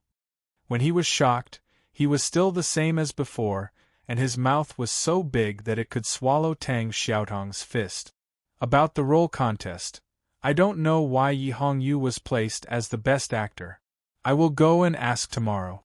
As for the photo, Sang Sang really cannot find a suitable photo. Now I have written Sang Sang according to AI Xiaoqi. Yes, of course, she is fatter than her, and she does not look as delicate. Now Sang Sang is just a tall, white, and fat ordinary girl. Please remember. There will still be 2 chapters tomorrow, but the update will still be late. Please vote for me. To be continued. If you like this work, please come to Chidian.com to vote for me. Your support is my greatest motivation. Chapter 860. Ning Ke would never have imagined that he would see Chen Pippi's annoying face in the precipice. He and his senior brothers and sisters in the academy all thought that Chen Pippi had brought the Abbey Dean back to the Jishou Abbey. They would never have imagined that he would be locked up in the precipice and become a prisoner in the U prison of the West Hill Divine Palace. Chen Pippi would never have imagined that he could see Ning Ke's annoying face in the light outside the stone window where the scenery never changed. He looked dull, but he was actually extremely smart. He had long predicted that Ning Ke would become a prisoner of Chang'an City, but he did not expect that this guy would be so bold as to come to the West Hill Divine Palace and appear in front of him. This was a reunion that no one had expected. The 2 brothers stared at each other through the stone window. They were stunned for a long time, and then they began to laugh foolishly. The cell was very simple. There was only a bed and some tools. Ning Ke looked inside through the stone window, and found that it was dry and there were no bloodstains. There was food and water on the small table. He felt slightly relieved. Then he began to observe the stone window. This encounter was too sudden. The academy did not know that Chen Pippi was locked up in the U prison and did not have any plans. But now that he had seen it, there was no need to hesitate. He prepared to rescue Chen Pippi from the U prison without hesitation. As he observed, his expression became solemn. It was not because the clouds dispersed by the moonlight were cutting his body again, but because he found that it was indeed very difficult. The stone window was very small and could only see the sky. Even bigger birds could not fly in. If he wanted to rescue Chen Pippi from the cell, he had to pry the stone window open. However, when he stretched out his hand, he was blocked. He was shocked to find that the precipice was a hole. The stone window was a small hole in the precipice. If he wanted to pry open the stone window, he would have to pry open the entire precipice of Peach Mountain. There was an extremely powerful tactical array hidden in the mountain. It was very likely to be a confinement. How could it be done? The West Hill Divine Palace's Dharma access was so powerful. Other than the headmaster of the academy, who could pry open this Peach Mountain with countless talismans. After all, even Wei Guangming, the first person to successfully escape from the U prison in countless years, did not dare to pry open the stone window. Instead, he chose to push down the wooden sticks in front of him. Ning Ke said, "It seems that you have to stay inside for 2 more days. I need to think of a way." Chen Pippi stood by the stone window, somewhat perplexed, and did not respond. Ning Ke then remembered that he did not hear Chen Pippi's laughter when they looked at each other and laughed. He thought of a possibility and slowed down to ask, "You can't hear it?" Chen Pippi looked at his lips, nodded, and said something. Ning Ke understood the words from the movement of his lips. "Nothing but light can enter this window." Ning Ke thought for a while, and was about to say something when Chen Pippi suddenly showed an anxious expression on his face. His lips moved slightly and he kept saying something. He understood the names of Sang Sang and Tang Xiaotang. He understood what Chen Pipi wanted to say. He nodded to indicate that he already knew what had happened to Sang Sang. Then he told him that Tang Xiaotang was at the back of the mountain of the academy and that there was no need to worry. The moonlight fell from the night sky, falling on the precipice and on Ningquebec. Some rays of light passed through the narrow stone window and fell on Chen Pipi's face. The two talked silently. "Wait for me to get you out," Ning Ke said while looking at Chen Pipi's eyes. He spoke very slowly and his pronunciation was very accurate. He made sure that Chen Pipi could understand every word he said and feel his determination. Chen Pipi looked at him quietly and suddenly laughed and shook his head. Ning Ke looked at the smile on his face and slowly stuck out his middle finger. He said, "You are now a prisoner. You have no choice but to wait passively for me to save you." After saying this, he looked at his middle finger bathed in the moonlight. He was puzzled. How could he be so safe on the precipice with only the emblematic gesture of meditation left on his left hand? In the moonlight, Ning Ke reached out to the stone window and triggered the inhibition of the U prison. The divine halls of West Hill knew that someone had approached the U prison and began to be vigilant. The black-robed deacons of the judicial department were everywhere on the 3 cliff plateaus of Peach Mountain. But no one had found the Revelation Institute at the foot of the mountain. Ning Ke was not worried that they would find him. The peach blossoms on the mountainside were his best shield. As long as the divine halls did not think that someone could pass through the peach blossoms, they would not look down the mountain with suspicion. Other than thinking about how to save Chen Pipi from the heavily guarded U prison, what made him feel inexplicably cold was the cold gaze that fell from the peak that night. He was sure that there was no one in the divine halls on the peak at that time. But he did not know why he felt that someone had been watching him. Whose cold gaze did it belong to? He admitted that courage was very important in a battle, but it could not fundamentally determine victory or defeat. That was why he could not leave Chang'an with courage alone. The academy had made detailed arrangements in advance. His hiding in the divine hall was an important part of the plan. If that cold gaze was really as he had guessed, then it would not affect the academy's plan at all.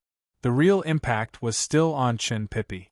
Haotian's world was so stable as if it would never change. But in the human world, which was made up of countless trivial details, change was the norm.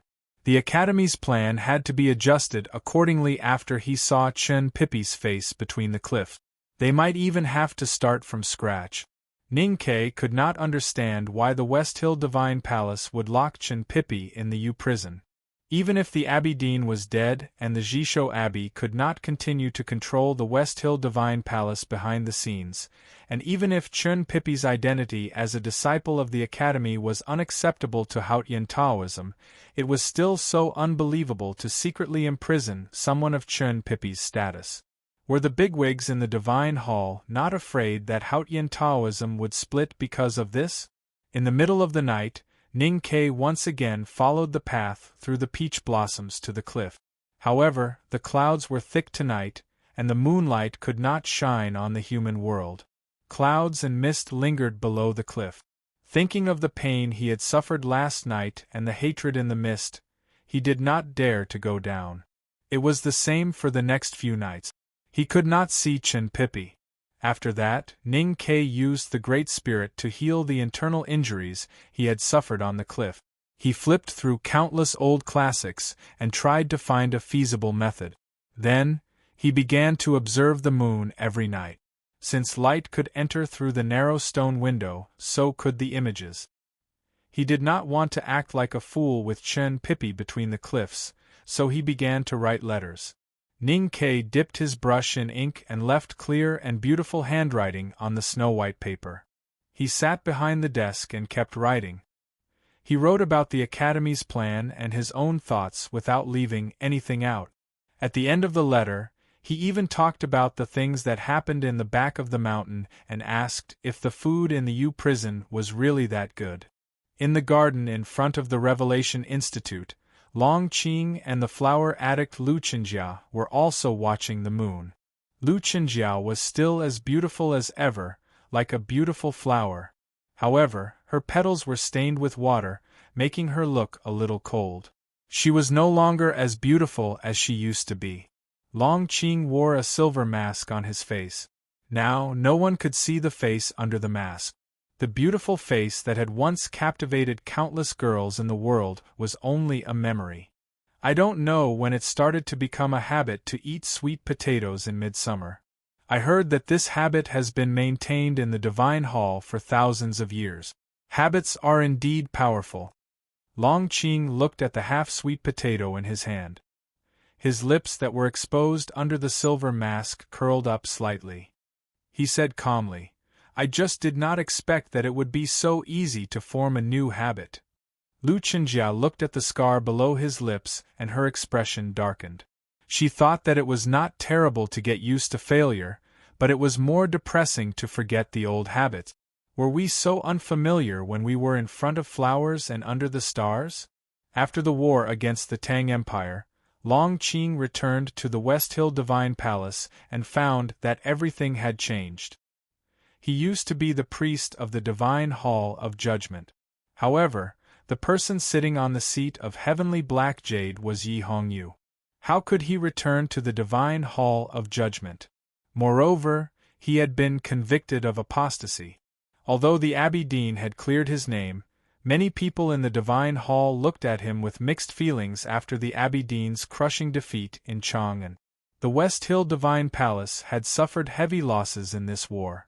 As a powerhouse in the upper knowing destiny state, he should have been more respected. With his seniority and state in Haotian Taoism, even Yi Hongyu and his past crimes could not affect his position. He believed that no one would object if he were to directly take over as the great divine priest of revelation. However, everyone knew that he had encountered the black wind in the south of Chang'an. His proud state had been shattered by the blade intent in the wind, and he was still badly injured when he returned to the Divine Hall. No one believed that he could climb back up from the abyss of despair and return to the peak like he did after he was crippled by Ning Quebec. Just as Lu Qingjia had thought, failure was not scary. However, how could he withstand such a heavy blow when he had been defeated so many times that it had become a habit? If the new emperor of the Yan Kingdom, Chongming, had not sent a lot of benefits to the Divine Hall and had firmly expressed his support for him, and if he had not controlled the tens of thousands of elite cavalries in the eastern wilderness, he might not even be able to keep his position as the Minister of Offerings in the Revelation Institute, let alone the great divine priest of Revelation. I am not talking about getting used to losing to Ning Quebec. I am talking about everyone in the Divine Hall. They have only used half a year to get used to the moon above their heads. Long Qing looked at the moon that had broken through the thick clouds in the night sky and said, "The peach blossoms that had not bloomed for decades suddenly bloomed again this year, and have not withered since. People have actually gotten used to such a magical thing. No one has ever looked at the mountain full of peach blossoms and asked why." His gaze fell on the Divine Hall of Light on the peak and said, "I want to ask. There is one more chapter. Try to finish it before 3:30. To be continued. If you like this work, please come to Chidian.com to vote for me. Your support is my greatest motivation." Chapter 861. The lights in the Divine Hall of Light went out and the peach blossoms all over the mountain bloomed. Even though the hierarch lord had not been seen since he returned from the academy, everyone knew that he had sustained irrecoverable injuries. However, on the day the peach blossoms bloomed, the hierarch's sacred sedan reappeared. Everyone looked at the shining figure behind the veil and realized that his injuries had all healed. He was even more powerful than before. Since spring, many changes had taken place in the West Hill Divine Palace. However, no one seemed to have noticed it. Some people could not sense such changes, while others did not dare to. These things can only be guessed, but cannot be guessed. That is why the process has become interesting. The people in the Divine Hall are all smart, truly smart. That is why they will not die, because they are smart. Long Qing looked at Lu Chenjia and said, "Some things can be guessed, and I want to confirm it. I need to go to the Yu prison. Now that the Divine Hall of Judgment has their eyes on me and Yi Hong Yu has killed all my people, I have no chance. However, you are different. I want to ask you for help." His expression and tone were much gentler than before. He was no longer as arrogant and cold. However, it sounded cold to Lu Chenjia's ears because there was politeness in it. "What's different about me?" she asked.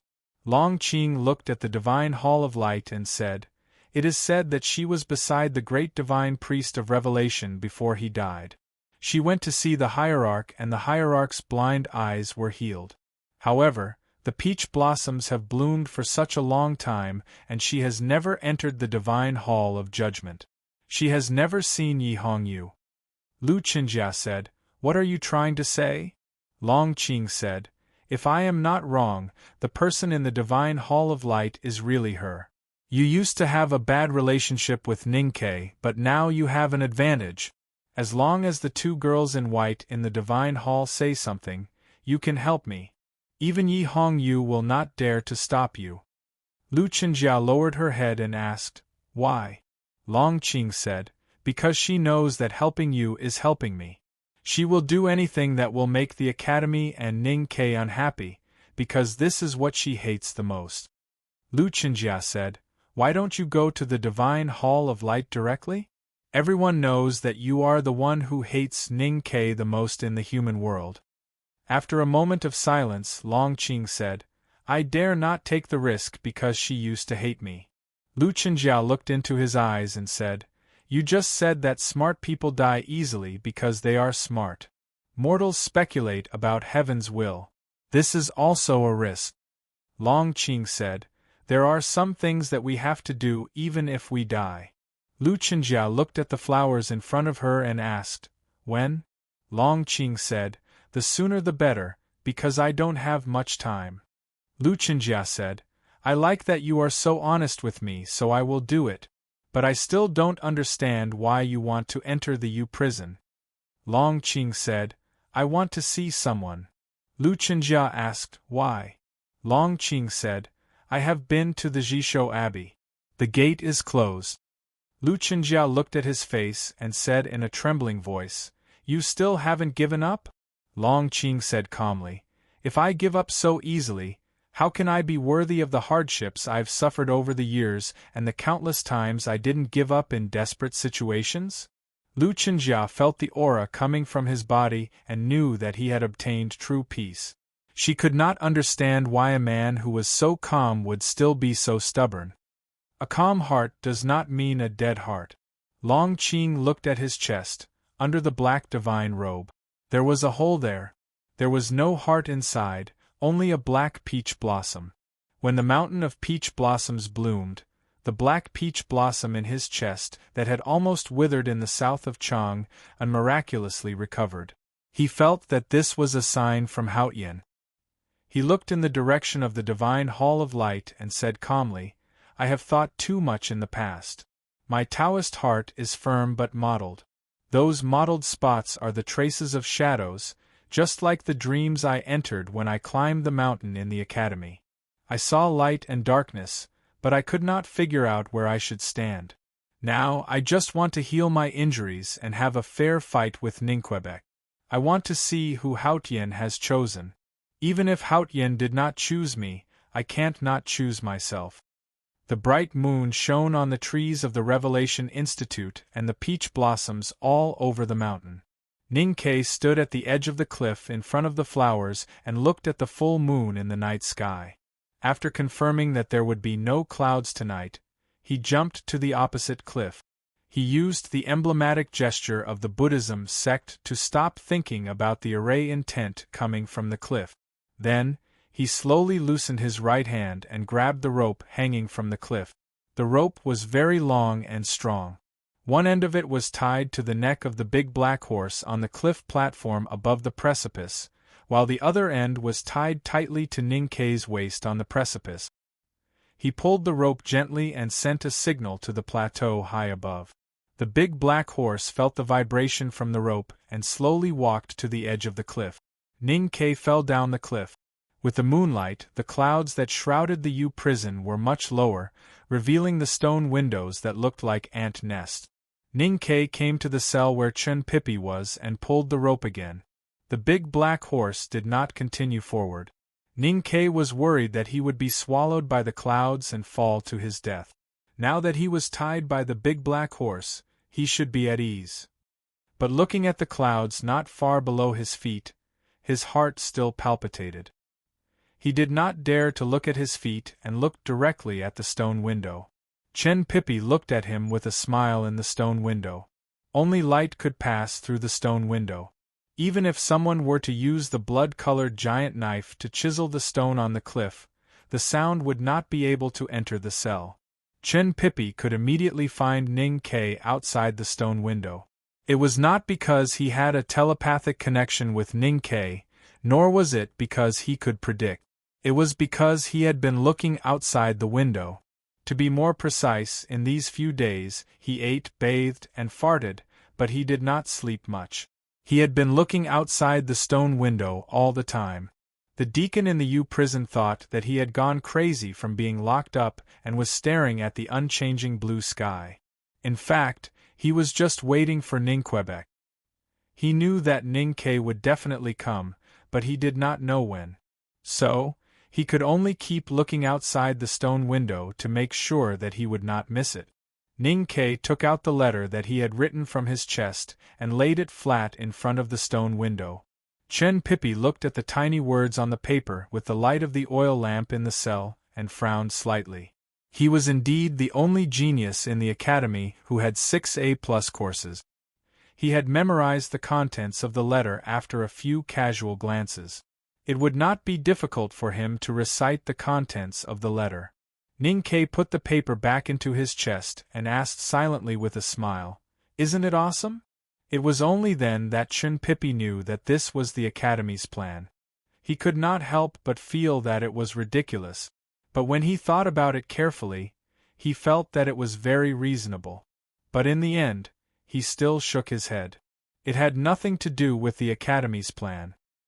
He just did not agree with Ning Kei's addition of saving him from the U prison.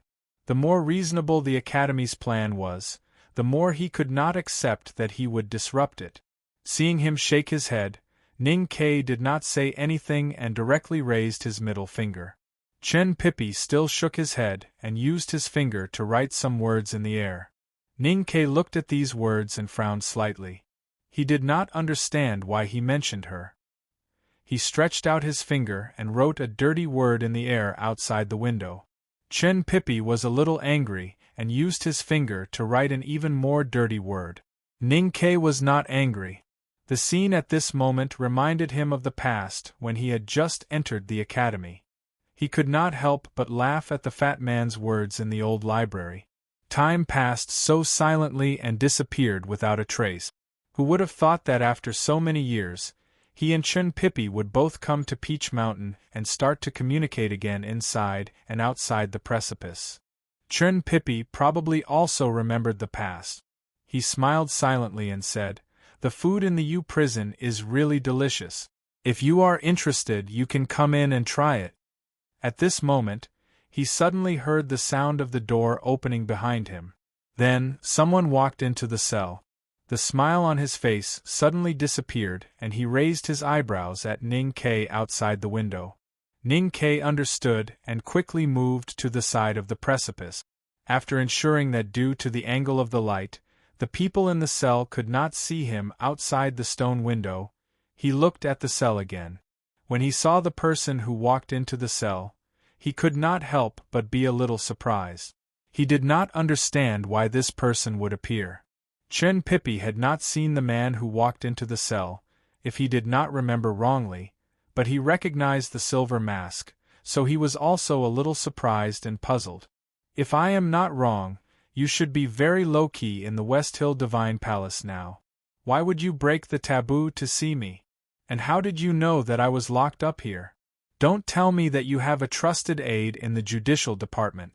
I know how cold-blooded and powerful that woman is. Long Qing looked at the fat man by the window and said, You are indeed a genius of Haotian Taoism. You are locked up in the U prison, but you seem to be able to see everything that happens outside. Unfortunately, you are just a piece of trash now. Chen Pippi said, Although I have always been good-tempered, I do have a temper. Even a blind man can see that you are not qualified to call me a piece of trash. Long Qing smiled and said, Your snow mountain and ocean of qi have been destroyed. What else can you be if not a piece of trash? Chen Pippi's expression did not change. He said with a smile, Even a piece of trash like you can cultivate again after being pierced by Ning Kei's arrow. Do you think that I, the genius, cannot do it? Long Qing said, Even if you can cultivate again, you are still a piece of trash. Chen Pippi sighed and said, It seems that you have been bullied by Ning Kei into a childish disease. Long Qing said, There is indeed no need to continue such a childish conversation. You are about to be burned to death by the holy fire in the right to light. Why should I humiliate you? I still want to hear why you call me a piece of trash. Chen Pippi's expression changed slightly as he stood in front of Long Qing and said. He wanted to block this person from Ning Kei, who was outside the window, and not hear what he was saying. However, his action was too late. Ning Kei heard Long Qing's words clearly. The right to light was the grandest ceremony of the West Hill Divine Palace. It definitely required the highest level of sacrifice. Until today, no one knew what the sacrifice was. Ning Kei only knew tonight that Chen Pippi was the sacrifice for the right to light. What awaited him was the endless burning of the holiest Haotian divine light and the most complete death.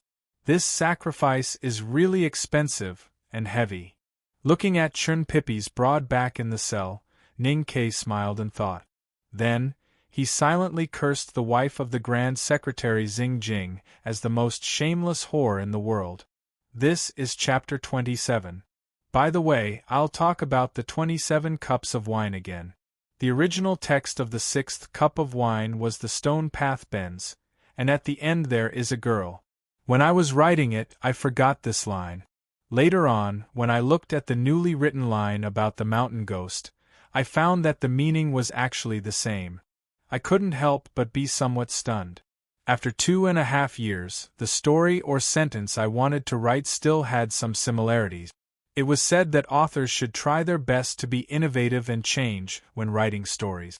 I was indeed trying my best, but now that I thought about it, there were some parts that were really difficult to change. It was probably because I liked the story too much. What I could promise was that I would do my best to write a different plot, and I would do my best to write the details better, just like I did recently. Everyone, please continue to cast your recommendation vote. Good night and good health. To be continued. If you like this work, please come to Chidian.com to vote for me. Your support is my greatest motivation. Chapter 862. Why do I call you trash? Long Qing did not know that Chen Pippi casually asked this question to block Ning Kei's sight. He said, Back then, I was regarded as the divine son of Westhill by the world. It seemed that I was highly valued, but in fact, I always knew that in the eyes of the elders in the West Hill Divine Palace, the future of Haotian Taoism was always on you. Compared to you, I'm nothing, and I believe that in your eyes, I've never existed. This sentence was very true. In the eyes of the deacons and priests of the judicial department of the West Hill Divine Palace, and in the eyes of ordinary believers, Long Qing was the most dazzling person. There were so many Haotian believers in countless Taoist temples, but only a few of them had heard of Long Qing. However, in the eyes of the cultivators who truly understood the secrets of Haotian Taoism, only Chen Pippi was qualified to represent the future of Haotian Taoism. This was because he came from the Jishou Abbey and inherited the Abbey Dean's Taoism skills or bloodline. He had been regarded as a rare genius since he was a child. He could only be compared to the direct descendants of the Academy or the Xiankong Temple. After he was accepted as a disciple of the headmaster of the Academy, this was no longer necessary. Compared with Chun Pippi, who was born with the favor of Haotian, no matter how talented Long Qing was, he was too ordinary. No matter how noble Long Qing's bloodline was, he was still inferior. A few years ago, Long Qing entered Chang, and with the intention of entering the second floor of the academy. Ning Ke once asked Chun Pippi about him. At that time, Long Qing was very famous in the world, but Chun Pippi did not care about him at all. The difference between the two was too big, and it was really hard for him to pay attention to Long Qing. You are not Yi Hong Yu. I don't think I need to pay attention to you.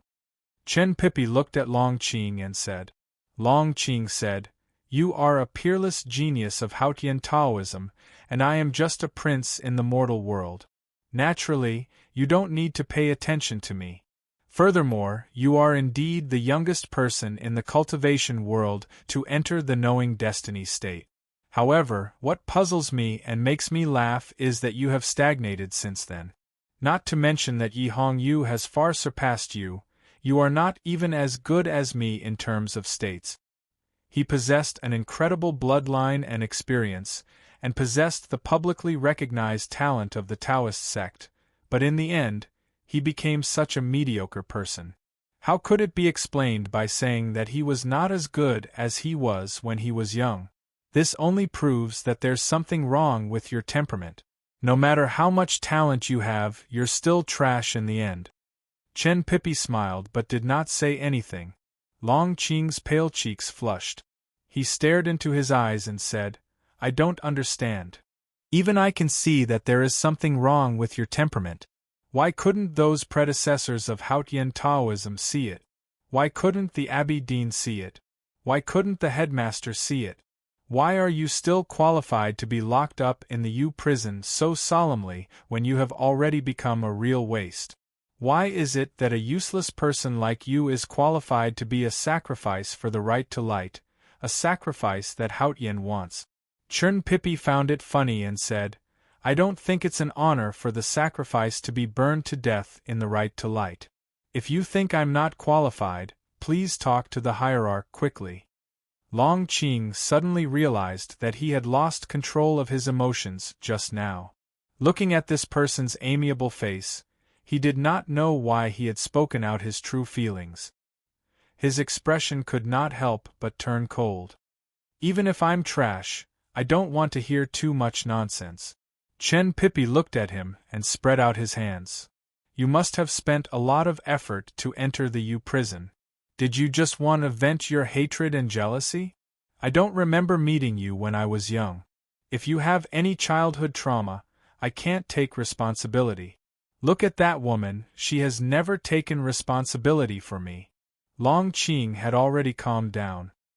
He looked at him and said, I admit that I am a little jealous of you because your cultivation career has been too smooth. People like me have to put in a lot of effort and even suffer a lot to get to where I am now. But you have only reincarnated into a good body and met a good teacher. You can easily get to where you are now. I can't help but be jealous. Chun Pippi comforted him and said, Don't think too much about it. I don't want this either. Long Qing looked at the smile on his face and raised his eyebrows slightly. He continued, Other than jealousy, I am more angry. I am angry that my teacher has such an unfilial descendant like you. It was only then that Chun Pippi remembered that he was his father's disciple. After a moment of silence, he said, In Chang'an, I have done my best for the academy. Outside the city, I have done my best for my father. I have never owed anyone. Long Qing stared into his eyes and said, My teacher is in a very bad situation now. He is even worse than an ordinary person and needs someone to take care of him. If you can't be filial, then I hope you can help me. Chun Pippi was puzzled and asked, How do you want me to help you? Long Qing said, I went back to the Jisho Abbey, but I couldn't get in. Chun Pippi said helplessly, Sometimes, this world has to be reasonable. You can't call me trash so many times and make me really trash. Then, I'll be so idiotic as to believe what you say. Long Qing said, My teacher needs someone to take care of him now. Chen Pippi said, He is the Abbey Dean of the Jishou Abbey. He is supported by countless countries in the human world. Why would he need someone to take care of him? Long Qing said, You know what I mean by taking care of him. Chen Pippi's eyelids drooped slightly and he said, If Haotian does not speak, no one in Haotian Taoism would dare to disrespect the Jishou Abbey. Long Qing found that Chen Pippi was indeed very smart. Although he was inexperienced, he knew exactly what he wanted to say, as if he could see the deepest part of his heart. Long Qing could not help but be vigilant. Any order depends on strength. The reason why the Jishou Abbey can control the West Hill Divine Palace behind the scenes and influence the direction of the world for countless years is because of this. The Green Mountain anthill was trampled by the headmaster. The strongest power in the abbey dissipated like smoke. The headmaster was seriously injured. It was extremely difficult for the Jishou Abbey to influence Haotian Taoism, not to mention control the Divine Hall. The thousands of Taoist temples and Haotian believers in the human world only knew about the West Hill Divine Palace. How would they know about the existence of Jishou Abbey? Under such circumstances, even if Haotian didn't say anything, did you think that the West Hill Divine Palace, which had been suppressed for countless years, wouldn't have some ideas? Do you think the Lord Headmaster is willing to remember the days when he was teacher's dog? If there is no one to take care of him, can the grass huts by the lake withstand the wind and rain?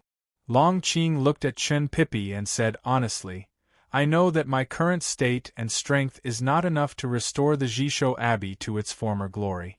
But whether it is my brother Chong Ming of the Yen Kingdom or the cavalry of the wilderness, they can all give me strength.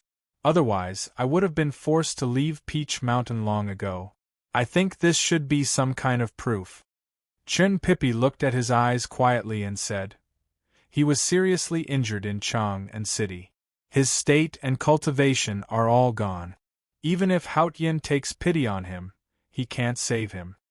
Long Qing understood that Chen Pippi's words were to remind him that if he went to the Jishou Abbey to use the Grey Eye's skill to seize the Abbey Dean's power, it was destined to be in vain. A faint chill rose. He felt that Chen Pippi's seemingly simple eyes suddenly became extremely complicated. Then, it seemed to fall into the deepest part of his soul. He could only remain silent.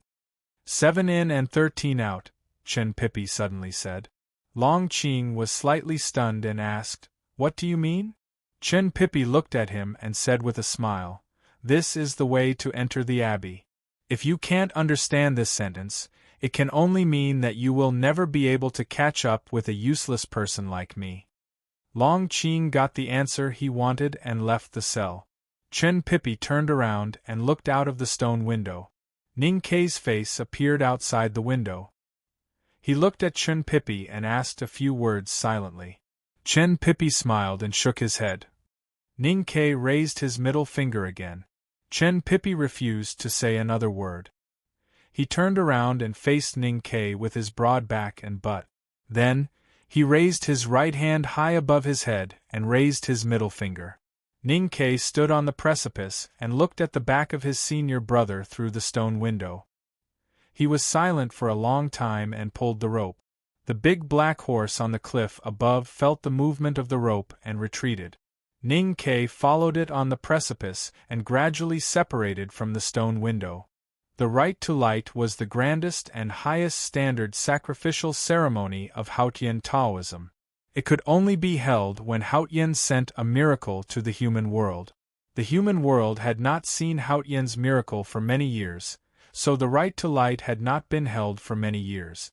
Even the most knowledgeable priest of the Revelation Department of the West Hill Divine Palace was not very clear about the requirements and process of the sacrificial ceremony. Ning Kei had no knowledge in this area.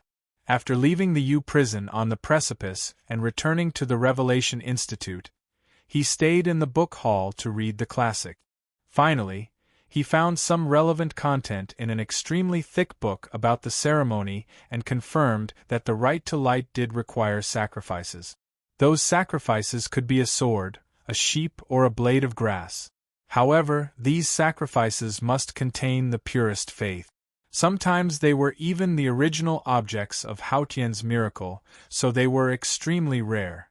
As time passed, the shadow of the everlasting night slowly approached. The faith in the world of Haotian gradually showed signs of decline. It was extremely difficult to find such a sacrifice. If one looked at the requirements of the sacrifice, the sword of the Sage of Sword, Lu Bai, might be the most suitable. However, the faith of the strongest man in the world towards Haotian was a shallow question mark. Perhaps the old yellow bull of the academy was qualified, but the West Hill Divine Palace did not dare to have such ambitions. Ning Ke collected a lot of information through various channels and finally confirmed that the sacrifice for the right to light was indeed Chen Pipi. According to the secret rumors, the reason why the West Hill Divine Palace used him as a sacrifice was not only because he was a recognized genius of Haotian Taoism and a disciple of the second floor of the academy. The most important thing was that his father was the Abbey Dean of the Jishou Abbey. His mother was the descendant of the great divine priest of light who had left Peach Mountain for the South Sea 600 years ago and disappeared. The identity of the successor of the academy meant that he had betrayed Haotian. However, he had the noblest blood of Haotian Taoism in the world. Was there a more suitable sacrifice than such a pure traitor? Moreover, the West Hill Divine Palace thought that when the Peach Mountain was set on fire and Chen Pipi was about to be burned to ashes, could the academy turn a blind eye? Could Ning Ke continue to sit in Chang and peacefully? Ning Ke felt a chill when he imagined the fat man being burned to ashes. He looked at the divine hall of light on the peak and thought, "Do you really want him to die? Do you really want me to die?" The plot is a bit awkward. I discussed it with my friends for a long time. Then I thought hard in the wind for a long time when I was walking the dog. I am very happy that I have figured it out. I will resume 2 chapters tomorrow. Have a good weekend and enjoy your reading. I am very happy now. Thank you. To be continued. If you like this work, please come to Qidien.com to vote for me. Your support is my biggest motivation. Chapter 863. If Ning Ke, who was in the Peach Mountain, could find out what the sacrifice for the right to light was, the Tang Empire, which had countless intelligence systems, naturally knew about it too, or even before him.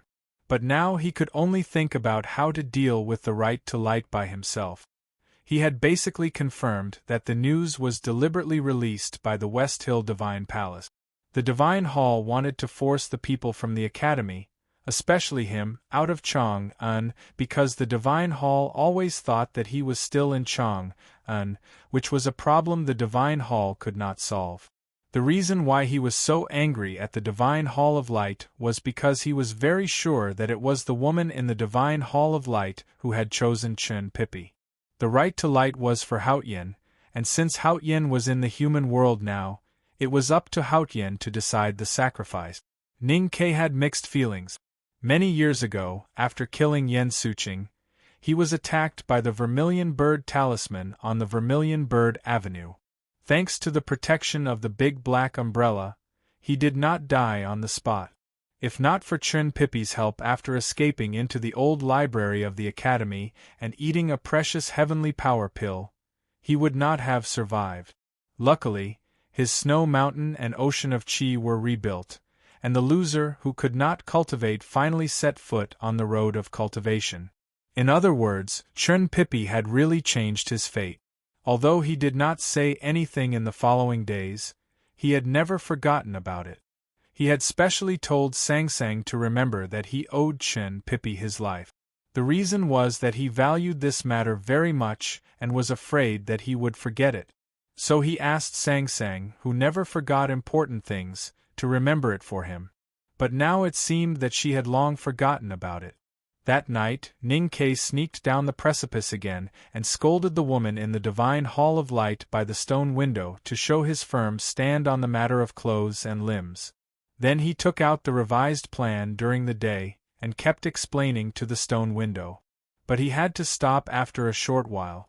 Because Chen Pippi did not want to listen, he did not even turn around. He only faced Ning Kei's pale face outside the stone window. Since he could not see Ning Kei's mouth and the words on the letter, he naturally could not hear it. Chen Pippi expressed his firm objection with silence. His snow mountain and ocean of qi had been locked. In Long Qing's words, he had become a waste. Then why should his senior brothers and sisters at the back of the mountain of the academy take risks for him? Why should he let his junior brother Ning Kei risk his life for him? Ning Kei looked at his broad back. After a moment of silence, he once again stuck out his middle finger and said in a hoarse voice, "Do you think it looks good to burn you into a pile of fat?" Ning Kei could use the skills of the Buddhism sect that he had learned from Master Qishan and the moonlight sprinkled by his teacher to deal with the tactical array on the precipice. However, with his current cultivation state, it was impossible to break the precipice and rescue Chen Pippi from the U prison. When Chen Pippi turned around, he could not even make him listen to him. Therefore, if he did not want to see Chen Pippi die, he had to choose another method. No matter where they were, the disciples of the academy would always ask for help when they encountered an unsolvable problem. Because to them, the academy was like Haotian to the believers. It seemed omniscient and omnipotent. Although Ning Kei and the others had become the source of the academy's confidence after the headmaster of the academy ascended to heaven, he still wanted the opinions of his senior brothers out of habit. Ning Kei left the Revelation Institute and walked across the stone bridge over the stream.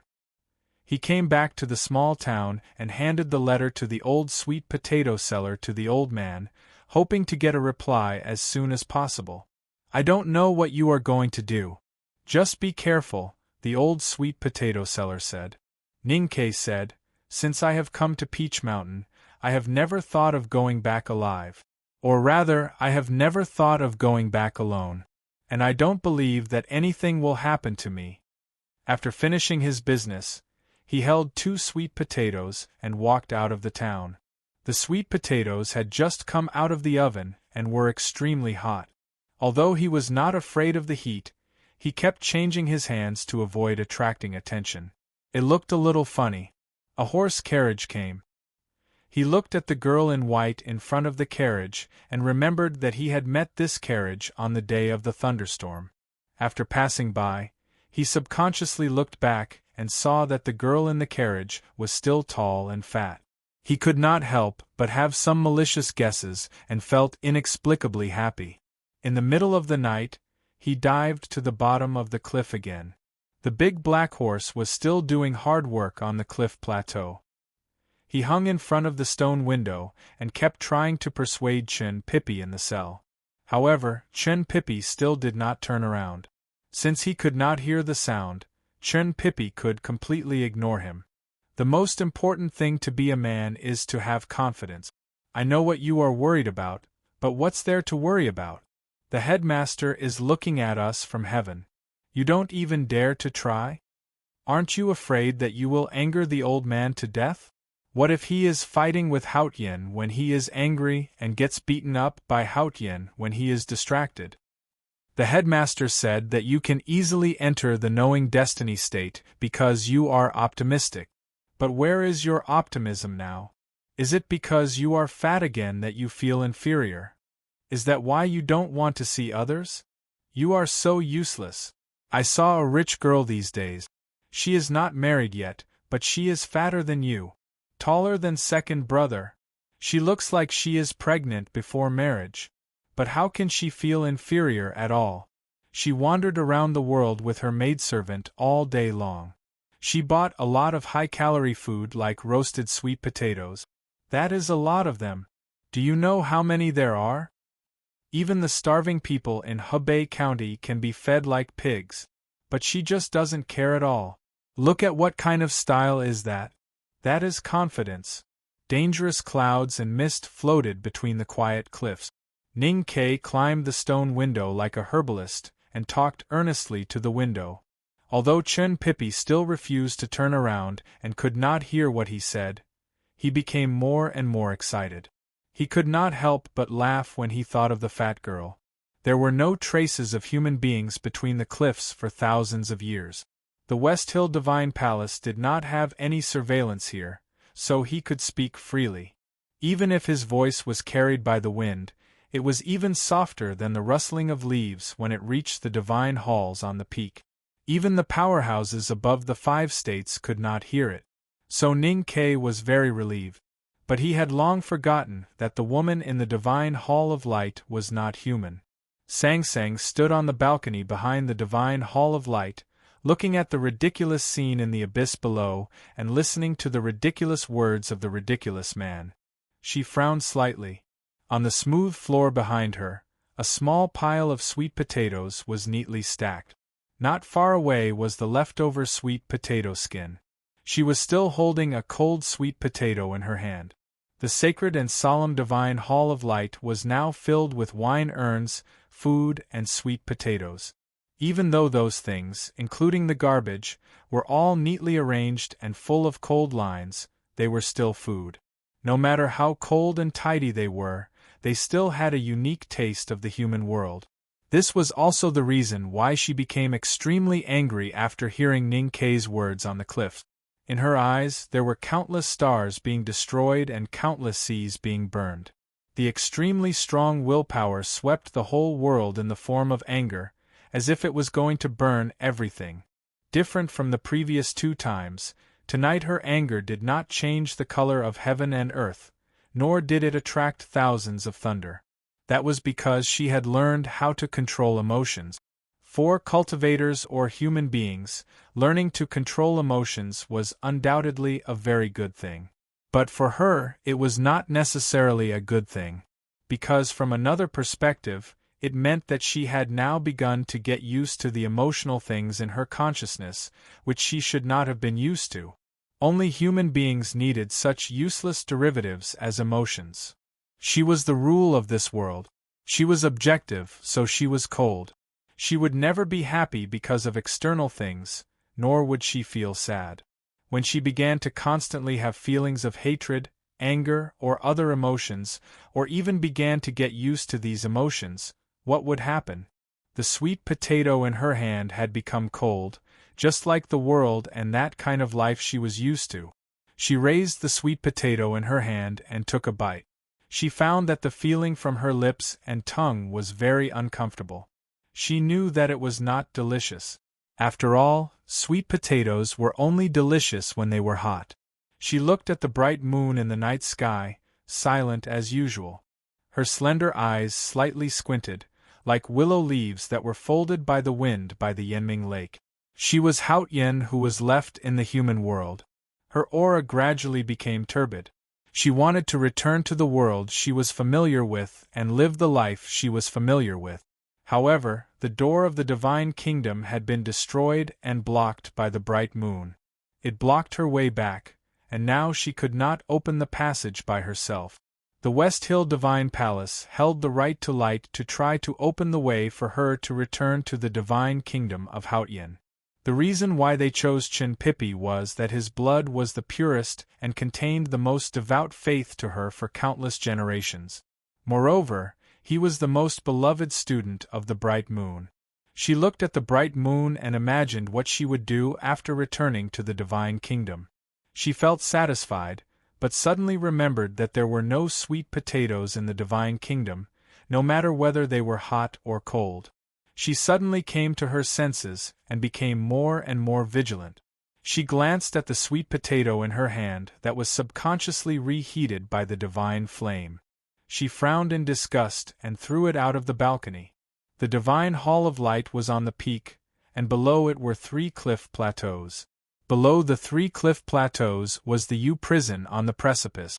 The sweet potato did not fall into the abyss, but fell on the 3rd cliff plateau. Ning Ke, who was on the precipice, was lucky to escape the fate of being the first person in history to be killed by a sweet potato. The big black horse was shocked by the sweet potato that fell in front of him. It looked at the flesh of the sweet potato that was split open, looked at the heat that seeped out, and smelled the fragrance of the sweet potato. It thought of the miserable fate of working for Ning Ke every night and not even having a midnight snack. It could not help but shed tears of gratitude and kept thanking Haotian for her gift. I wish my friends in the earthquake area a safe journey. The title and content of this chapter are not bad. I have seen too much news and Weibo today, and my eyes are a little dazzled. I will write the second chapter after a break. I will try to update it before 3 o'clock. To be continued. If you like this work, please come to Chidien.com to vote for me. Your support is my greatest motivation. Chapter 864. Nothing in the world could be kept a secret forever. On the contrary, the word secret would spread faster. Just as Ning Ke had expected, Chang'an had received information about the right to light even before he did. They knew that Chun Pippi was going to be burned to death. The right to light had not been held for many years. There were so many books in the library cave at the back of the mountain of the academy, but there were very few records about it. Therefore, people could not understand why the West Hill Divine Palace wanted to use Chun Pippi as a sacrifice. However, they knew the hidden danger in this matter. Haotian Taoism was using Chun Pippi's life to force the people of the academy to leave Chang'an. Of course, their biggest target was Ning Quebec. Rare materials from the counties of the Tang Empire were still being sent to the palace. The heavy black horse carriage was still parked in the palace. All the information proved that Ning Ke was still in the palace, working with eldest brother to repair the god-stunning array. How could he watch Chun Pippi die? The people at the back of the mountain of the academy knew where Ning Ke had gone. However, they did not know what decision Ning Ke would make due to the long distance. They could not keep waiting. Before Ning Ke's letter reached Chang'an, someone in the back of the mountain had already made his decision without even thinking about it. Eldest brother looked at the young and cute girl in front of the hall. He looked at the pair of old leather boots on her feet and the blood-red broadsword in her hand that looked more like an iron rod. After thinking for a while, he said, "Your teacher is not in Chang'an, so I can't restrict you. But I want you to understand what this decision means." Yu Lian left the academy quietly. Only Tang Xiaotang knew where she went. She knew that she could not wait for her teacher or brother. She said respectfully and firmly, "Eldest uncle, I understand what you mean. However, if I don't go and see, I will not feel at ease."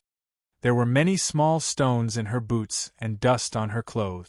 For the past 6 months, she had been cutting stone steps on the precipice of the back of the mountain of the academy. Whether her teacher was there or not, she had been squatting on the steep stone steps, sweating and fighting tirelessly with the iron rod in her hand against the hard rocks. When they were on the snow cliff in the wilderness, her strength was similar to Yi Hongyu's. Now Yi Hongyu was a grand cultivator at the peak of the knowing destiny state, while she seemed to be stuck at that level. It was not because she lacked talent, but because the cultivation of the Devil's Doctrine and that of Haotian Taoism were very different. Yu Lian made her jump into the waterfall continuously and suffer continuously. This was the homework that the teacher assigned to the student, and it was also the training that the leader of the Devil's Doctrine gave to the junior. After years of diligent learning and cruel training, the spirit of this girl from the Devil's Doctrine had been tempered to an unimaginable level. However, there was still no qualitative change in her state, because she still needed an opportunity to release her accumulation. Tang Xiaotang thought that this was the opportunity for her to improve her realm. She wanted to go to Peach Mountain, she wanted to see Chun Pippi, and she would have to face countless dangerous battles. For the cultivators of the Devil's Doctrine, battles were the only way to improve their strength. Only real fierce battles could cultivate the truly powerful. She was going to be the most powerful woman in the world, so she was never afraid of battle.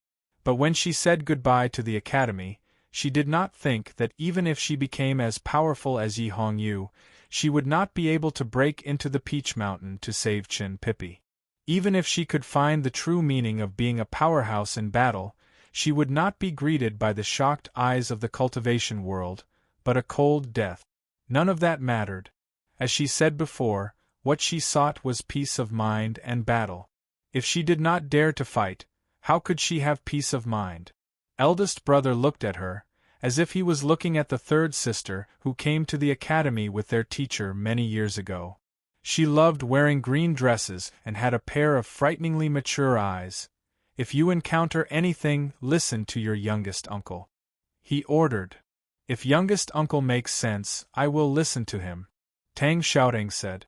She put away the iron rod, dusted herself, and kicked off the gravel on her boot. Then she left Chang and went to the West Hill Divine Kingdom and that stupid fat man. There was wind on the sea and then waves. The blue sea water kept stirring, looking very uneasy.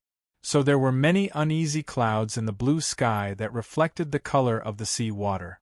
A black wooden ship broke through the waves from the depths of the sea. None of the fishermen on the shore or the laborers on the docks could see clearly where the black ship had been. They couldn't help but have an abnormally strong feeling, as if the black ship had suddenly leapt out of the sea from the netherworld. The black ship slowly approached the shore, and the women selling water and food kept shouting. The strange feeling was not as important as survival, but there was no response from the ship. After a while, more than 10 people walked down from the black ship, carrying water and food in their hands, and began to distribute them to the poor on the shore. There were men and women, old and young. The common characteristic was that their skin was very dark, and they wore the common wide-brimmed bamboo hat. They were no different from the fishermen on the South Sea. But what was particularly eye-catching, or rather glaring, was that they were all wearing red divine robes. The people on the shore were not wrong. The style of the divine robes was a little old, and the cloth looked a little old. But the insignia that no one dared to forge was absolutely real. Compared to the ordinary divine robes of the West Hill Divine Palace, the only difference was probably the black ribbon around their waist. The difference between the divine priests and deacons in the West Hill Divine Palace was very strict. The red-robed divine priest was a very important figure, especially in the secular world.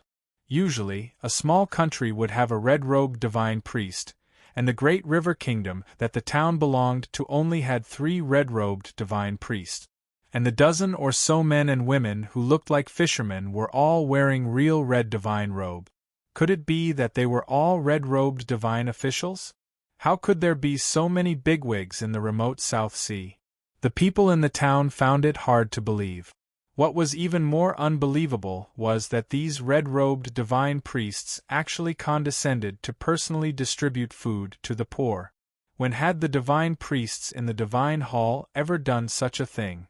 The news that more than a dozen red-robed divine priests appeared in the South Sea town quickly spread throughout the Great River Kingdom.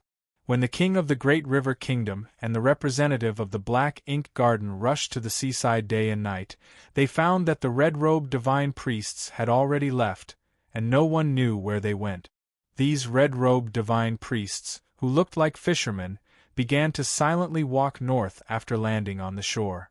They purposely chose remote paths to walk, and sometimes directly crossed the mountains and forests, as if they were worried about disturbing the ordinary people. They stayed overnight by the stream and ate the small salted fish they brought with them. Even if they wanted to ask the people for rice, they would pay. Even if they met the most devout Hautian believers on the road, they would not accept the gold and silver offered by the other party. Although they wore divine robes, they were not similar to the arrogant divine priests in the West Hill Divine Palace. Instead, they were more like the ascetic monks in the Ueluan Kingdom, walking silently with pride. One day, these people came to the Xiaoming Lake not far from the Black Ink Garden to take a rest. A young girl raised her head, looked at the beautiful Mogan Mountain, and said, "Is this the legendary Black Ink Garden?" Probably because they fished in the South Sea all year round and were exposed to the wind and sun, these people in red divine robes all had very dark skin, and a little rough. This young girl was very young, and her skin was relatively light and smoother. Her eyebrows were thick and straight like knives, revealing a healthy and strong aura. A tall and thin middle-aged man said, "Yes." The young girl looked at the looming pavilion in the Mogan Mountain and said, "When I was a child, I heard from my uncle that there was a famous divine talisman master here. A few days ago, I heard that his female disciple had also become a divine talisman master. It seems to be a good sect. Should we destroy the black ink garden along the way?" The divine talisman master was an extremely powerful existence in the cultivation world. Even in the West Hill Divine Palace, he had a very high status. It was not easy to defeat a divine talisman master, not to mention that the black ink garden had the master of calligrapher and now Mo Shanshan. The young girl looked only 17 or 18 years old, but she actually said that she would destroy the black ink garden along the way. Even if she had started cultivating in her mother's womb and could sense the initial awareness state before she was born, there was no reason for her to make such a bold statement. What was more incredible was that when she said that she would destroy the black ink garden along the way, her expression was so normal and natural, as if she was just talking about who should sleep in which tent tonight. If other cultivators heard the words of the young girl, they might be shocked speechless, but it was more likely that they would laugh at her shamelessly.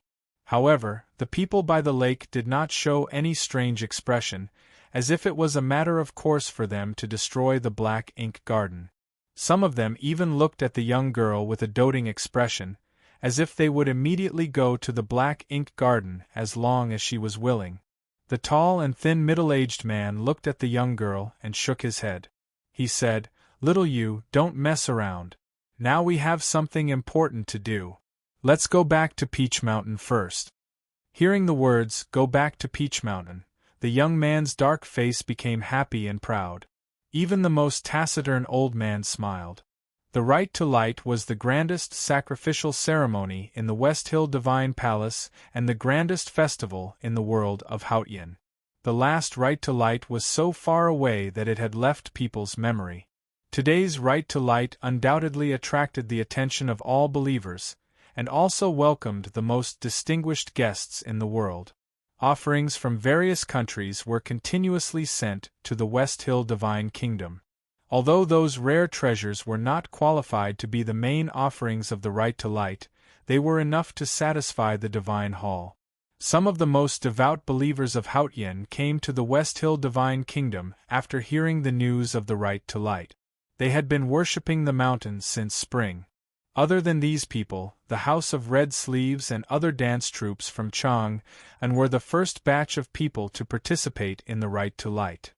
They were arranged by the Divine Hall to practice dancing and etiquette every day.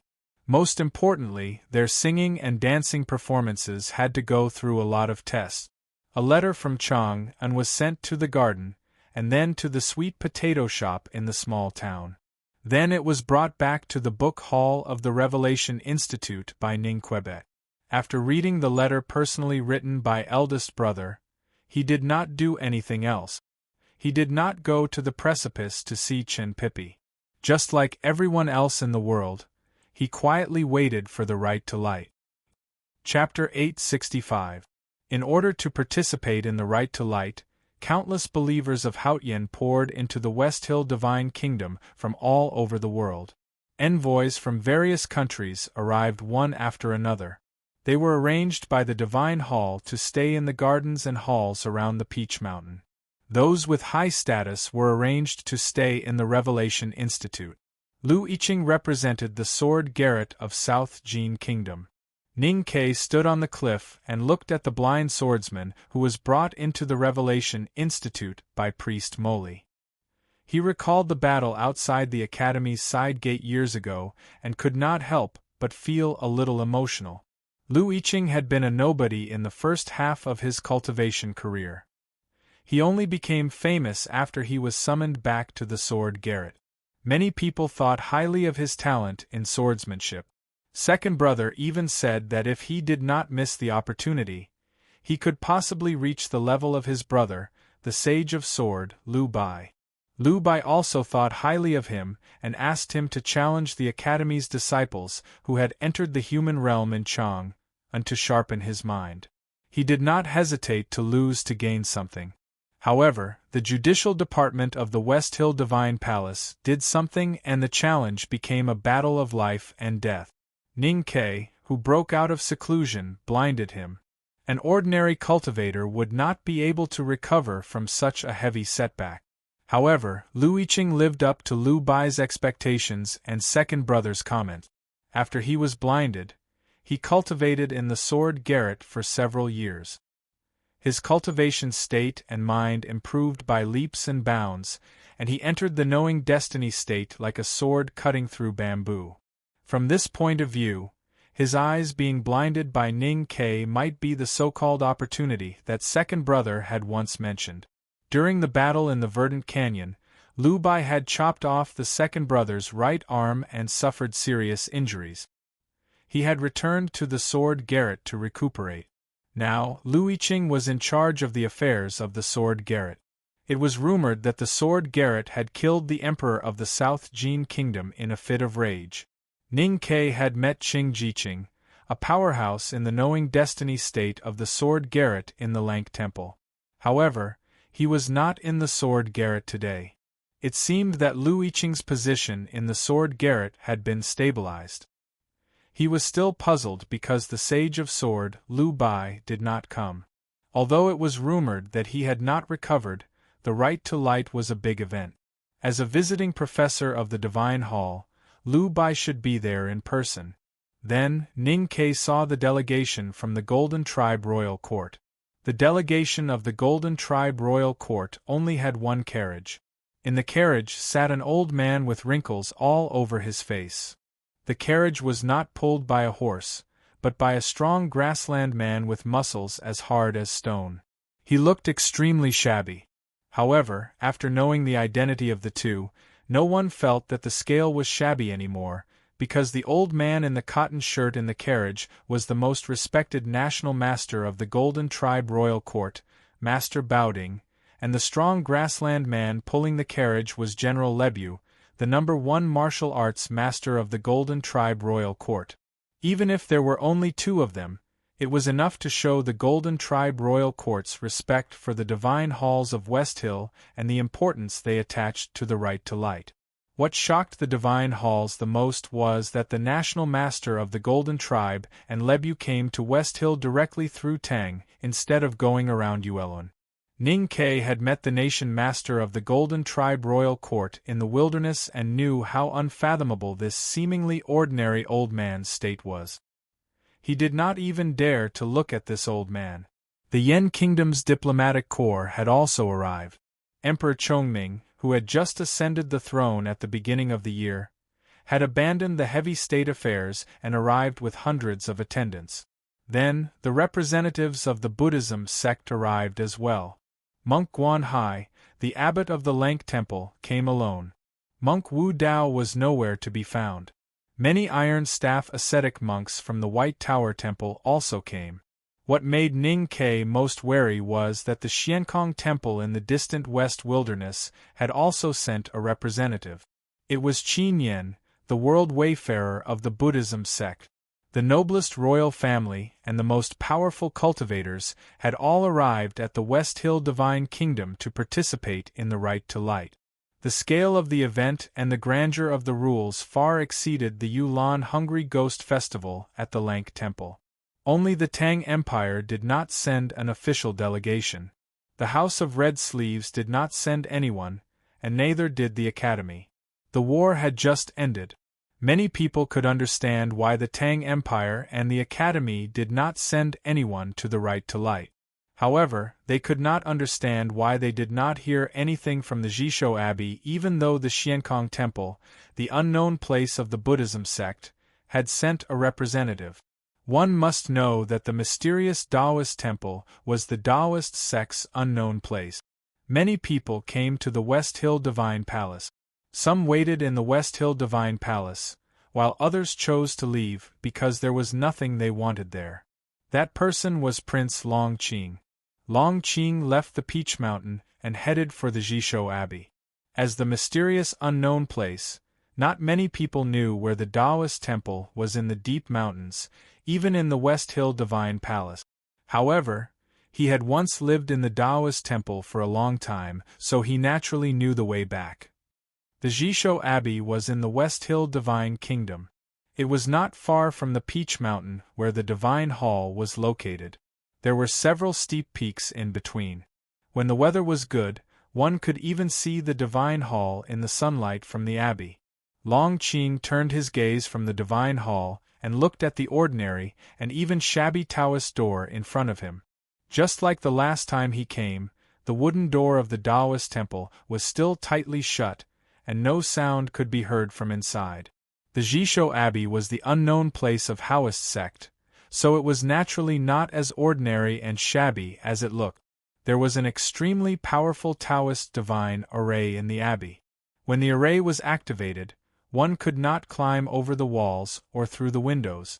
One could only enter through the door of the abbey. When the door was closed, no one could enter or leave. The Taoist temple would then become a prison, with the sky as the cover and the ground as the paving. No one could escape. After the Jisho Abbey appeared in the human world, no one other than the headmaster of the academy could easily break into it. Last autumn, when the eldest brother of the academy and the abbey dean fought with the distanceless state, they had come here and left instantly. They were not imprisoned by the big array in the Jisho Abbey. However, that did not mean that the eldest brother's state was enough to ignore the big array. It was because someone who understood the array very well had tampered with it in advance. That person was Chun Pippi, who had lived in the Jisho Abbey since he was a child. Long Qing knew about this, so he took the risk to enter the U prison to see Chun Pippi. He wanted to know how to enter the Jisho Abbey. Chun Pippi told him that the way to enter the Jisho Abbey was 7 in and 13 out.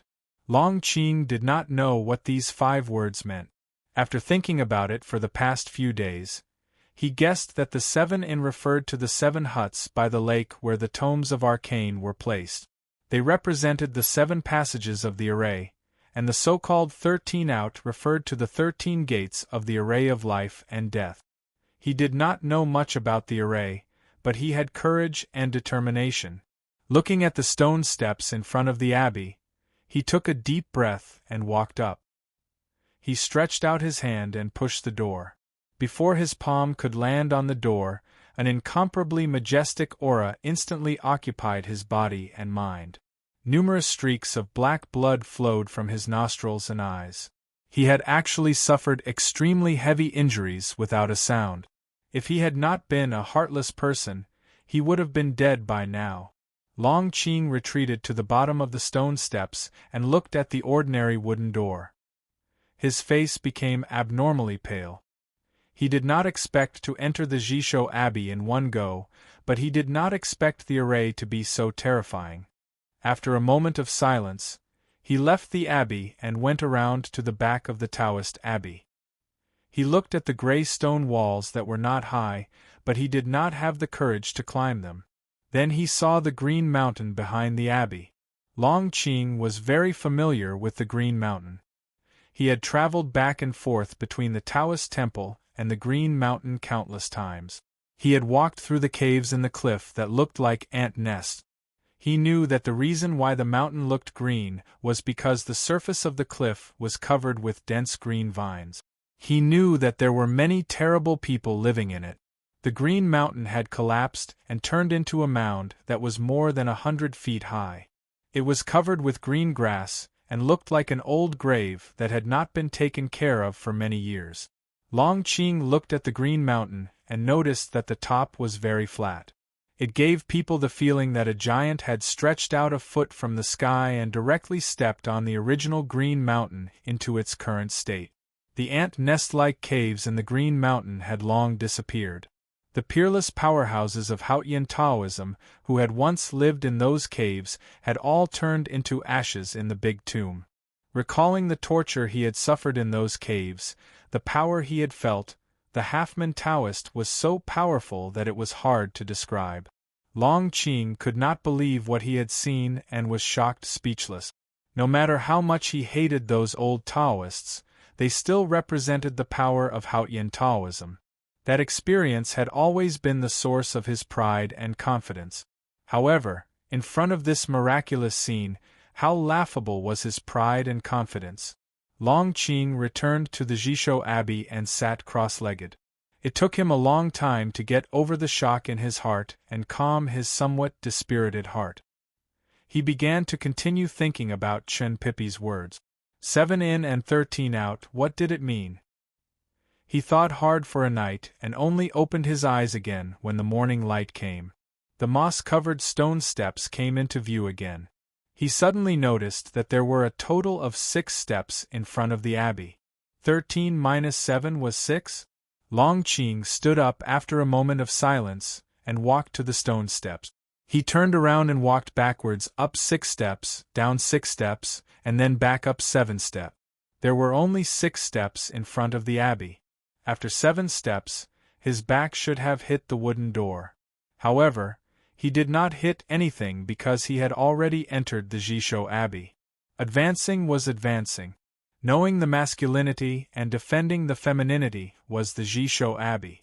Knowing when to advance, defending when to retreat.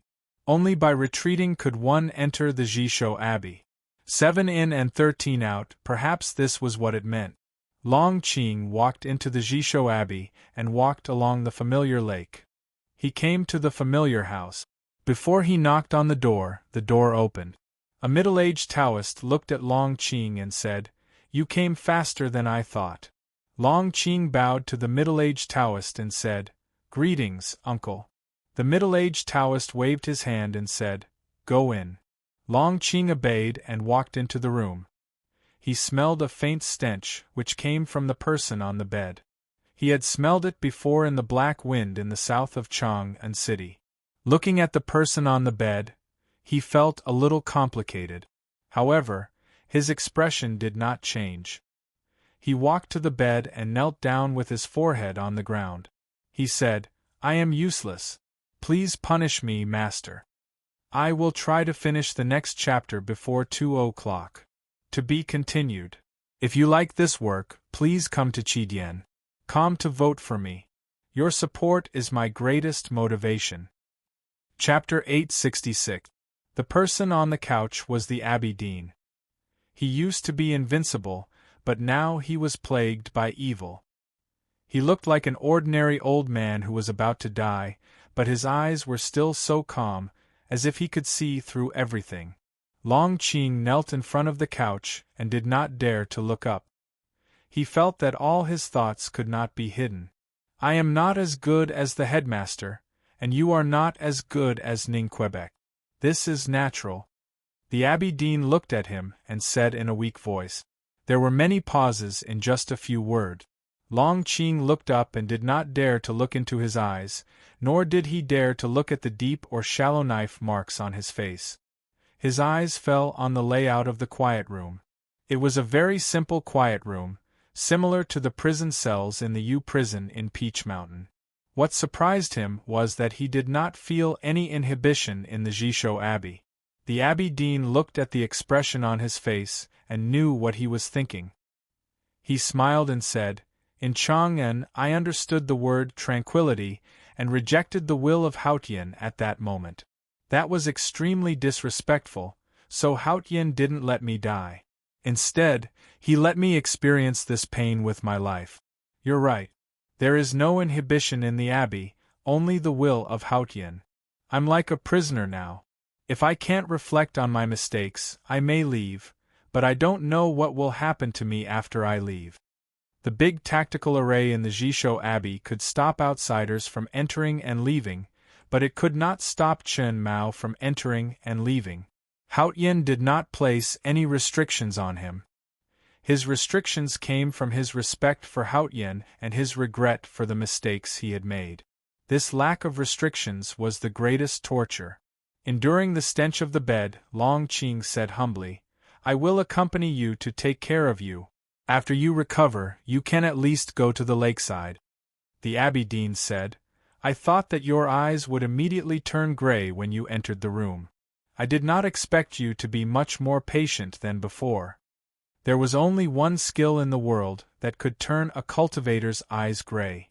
It was the Grey Eyes Taoism skill recorded in the Sha hand scroll of the Tomes of Arcane and originated from the practice of Taotai of the Devil's Doctrine. Long Qing knelt down again and said in a trembling voice, "How dare I have such a rebellious idea?" The Abbey Dean looked at him and said with a smile, "Halfman Taoist was half a master to you. Didn't you suck him dry? The word treason is the most suitable word to describe you." Long Qing clearly knew that the Abbey Dean was now a cripple and that he could kill him with just a finger. However, he still did not dare to raise his head in fear. It was not because Chun Pippi had told him in the U prison that the Abbey Dean no longer had any psyche power and that it was useless to use the Grey Eyes. It was because he was really afraid. Back then, on the shores of the South Sea, he had already decided to be an ordinary merchant and live the life of an ordinary person. However, when he saw that wooden boat on the surface of the sea, he finally understood his unwillingness. A black peach blossom grew on the side of the wooden boat, gently trembling in the slightly fishy sea breeze. He had learned from the Abbey Dean and was sent back to the Jisho Abbey. He had a series of adventures and finally recovered his power. A black peach blossom also grew on his chest, covering the hole that Ning Ke had pierced through. For him, meeting the Abbey Dean on the shores of the South Sea was the greatest lucky chance of his life. However, it was also from that day onwards that the black peach blossom on his chest could only tremble in the wind of the South Sea. He had indeed thought of using the Grey Eyes to directly devour the Abbey Dean's cultivation state. Even though Chun Pippi had seen through his plan, he still wanted to try it after entering the Jisho Abbey. However, when he knelt in front of the couch, he realized that those thoughts were delusional. He had the courage to suck the Halfman Taoist dry, but he did not have the courage to look at the Abbey Dean. "You disappoint me." The Abbey Dean looked at him and sighed. Long Qing lowered his head even more and did not dare to reply. "Do you know why I took you as my disciple back then? It was not because of your talent. Although you were known for your talent in cultivation in the secular world, you should know very well that there are many people who are more talented than you in the Abbey, the school, and the second floor. It was also not because of your will and determination. You gave up after being shot by Ning Ke and became a cripple. Have you ever thought about what Ning Ke's state of mind was like when he could not cultivate?" The Abbey Dean looked at his pale cheeks and said with pity, "I chose you because I thought I saw the destruction and madness in your bones. I thought you would do anything to achieve your goal, no matter cruel or rebellious. You don't have a heart, so you don't have love. You don't have love, so you are fearless and disrespectful. That's why you can ignore all rules and see the threshold of the lawless realm. When you used the Grey Eyes to absorb the Halfman Taoist, killing everywhere and committing all kinds of evil in the wilderness, I was actually very gratified. Because at that time you still seemed to have countless possibilities. But today you don't dare to look up at me. I am disappointed in you not because you once thought of deceiving your master and killing me, but because you still have fear even though you do not have a heart. You have such a good opportunity but you do not grasp it." After hearing these words, Long Qing was soaked in cold sweat. He said in a hoarse voice, "That is because I still want to learn from you. I thought I could become strong enough this way." The Abbey Dean said expressionlessly, "I am already a cripple. What else can you learn from me?" Long Qing raised his head with difficulty and said, "You still have wisdom as vast as the ocean." The Abbey Dean thought of the thousands of knives in Chang'an and said indifferently, "Wisdom is not as mysterious as people think. It is just the way of doing things. Compared to absolute power, sometimes it seems very weak." Long Qing said, "I still have power now and I will have more and more power. That is why I want to obtain your wisdom and learn how to use these powers." The Abbey Dean looked at him quietly and said, "After you learn these powers, what will you do?" Long Qing looked at the knife marks on the Abbey Dean's face and said, "I want to challenge Ning Quebec," the Abbey Dean said, "just for such a boring reason?" He was crippled by Ning Ke in Chang'an. Logically speaking, he should hate Ninquebec. However, when he heard what Long Qing said, he was indifferent and even thought it was boring. Long Qing could not understand what the Abbey Dean was thinking. After thinking for a while, he said, "This is what I want to do the most. Maybe it is a little sad, but I seem to be living because of that person." "It is indeed sad," the Abbey Dean said. Long Qing said, "Life always needs a reason." The Abbey Dean said, "When human beings try their best to find reasons for their actions, Haotian will laugh. Since she thinks I am disrespectful, why would she let you learn from me?" After a moment of silence, Long Qing said, "She knows my loyalty and cowardice. And maybe she needs this reason from me. So even if she laughs, she will not stop me." The Abbey Dean said, "If she no longer needs a reason to kill Ning Ke, what will you do?" Long Qing's face turned paler, and he did not know how to answer. The Abbey Dean looked at him quietly and suddenly said, "Let me tell you what to do. The reason you find for your actions can only be your own reason. You have already betrayed Haotian once, why not do it again? You can only be loyal to yourself, and the source of your cowardice can only be your own selfishness. As the saying goes, treason and heresy, if you dare not even go against heaven, how can you be called treason? If you can't even let go of Taoism, how can you not be called Taoism?" Long Qing's eyes were filled with fear.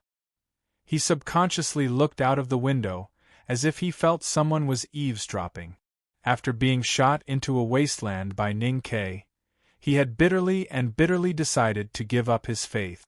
When he swallowed the half-man Taoist with his gray eyes and jumped off the cliff, he had also decided to stand on the side of darkness and no longer follow the footsteps of light. However, in the end, he found that the darkness he chose was still the darkness of Haotian. At that moment, he felt unprecedentedly relaxed, and his respect for Haotian became even more unshakable. "Don't worry that she can hear us," the Abbey Dean said. "Haotian is omniscient and omnipotent. That is because she stands high enough above the human world. After coming to the human world, she is just a little higher than us." Long Qing seemed to understand, but he still could not hide his fear. The Abbey Dean slowly reached out his left hand in front of Long Qing and said, "Go back to your room." Hearing this, Long Qing was sure that the Abbey Dean was willing to let him cultivate in the Jisho Abbey. He was overjoyed and quickly took out the Sha hand scroll of the Tomes of Arcane that he had stolen. The Abbey Dean did not take the Tomes of Arcane and said, "The 7 Tomes of Arcane are the weapons that Haotian gave to Taoism. The so-called weapons are knowledge and wisdom. Since you want to learn my wisdom, this Tomes of Arcane is in your hands. You can also read the other 5 Tomes of Arcane. I want something else." Long Qing vaguely understood what the Abbey Dean wanted, but he did not understand why. He took out the black peach blossom and respectfully placed it in the Abbey Dean's hand. The Abbey Dean gently turned the stem of the black peach blossom and asked, "What is this?" Long Qing did not understand, but he honestly answered, "This is the peach blossom of your disciple." The Abbey Dean said, "If you die, what will happen to this peach blossom of life?" Any cultivator would definitely understand the meaning of a natal item.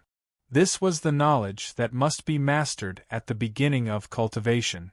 So Long Qing still did not understand why the Abbey Dean would ask such a simple question.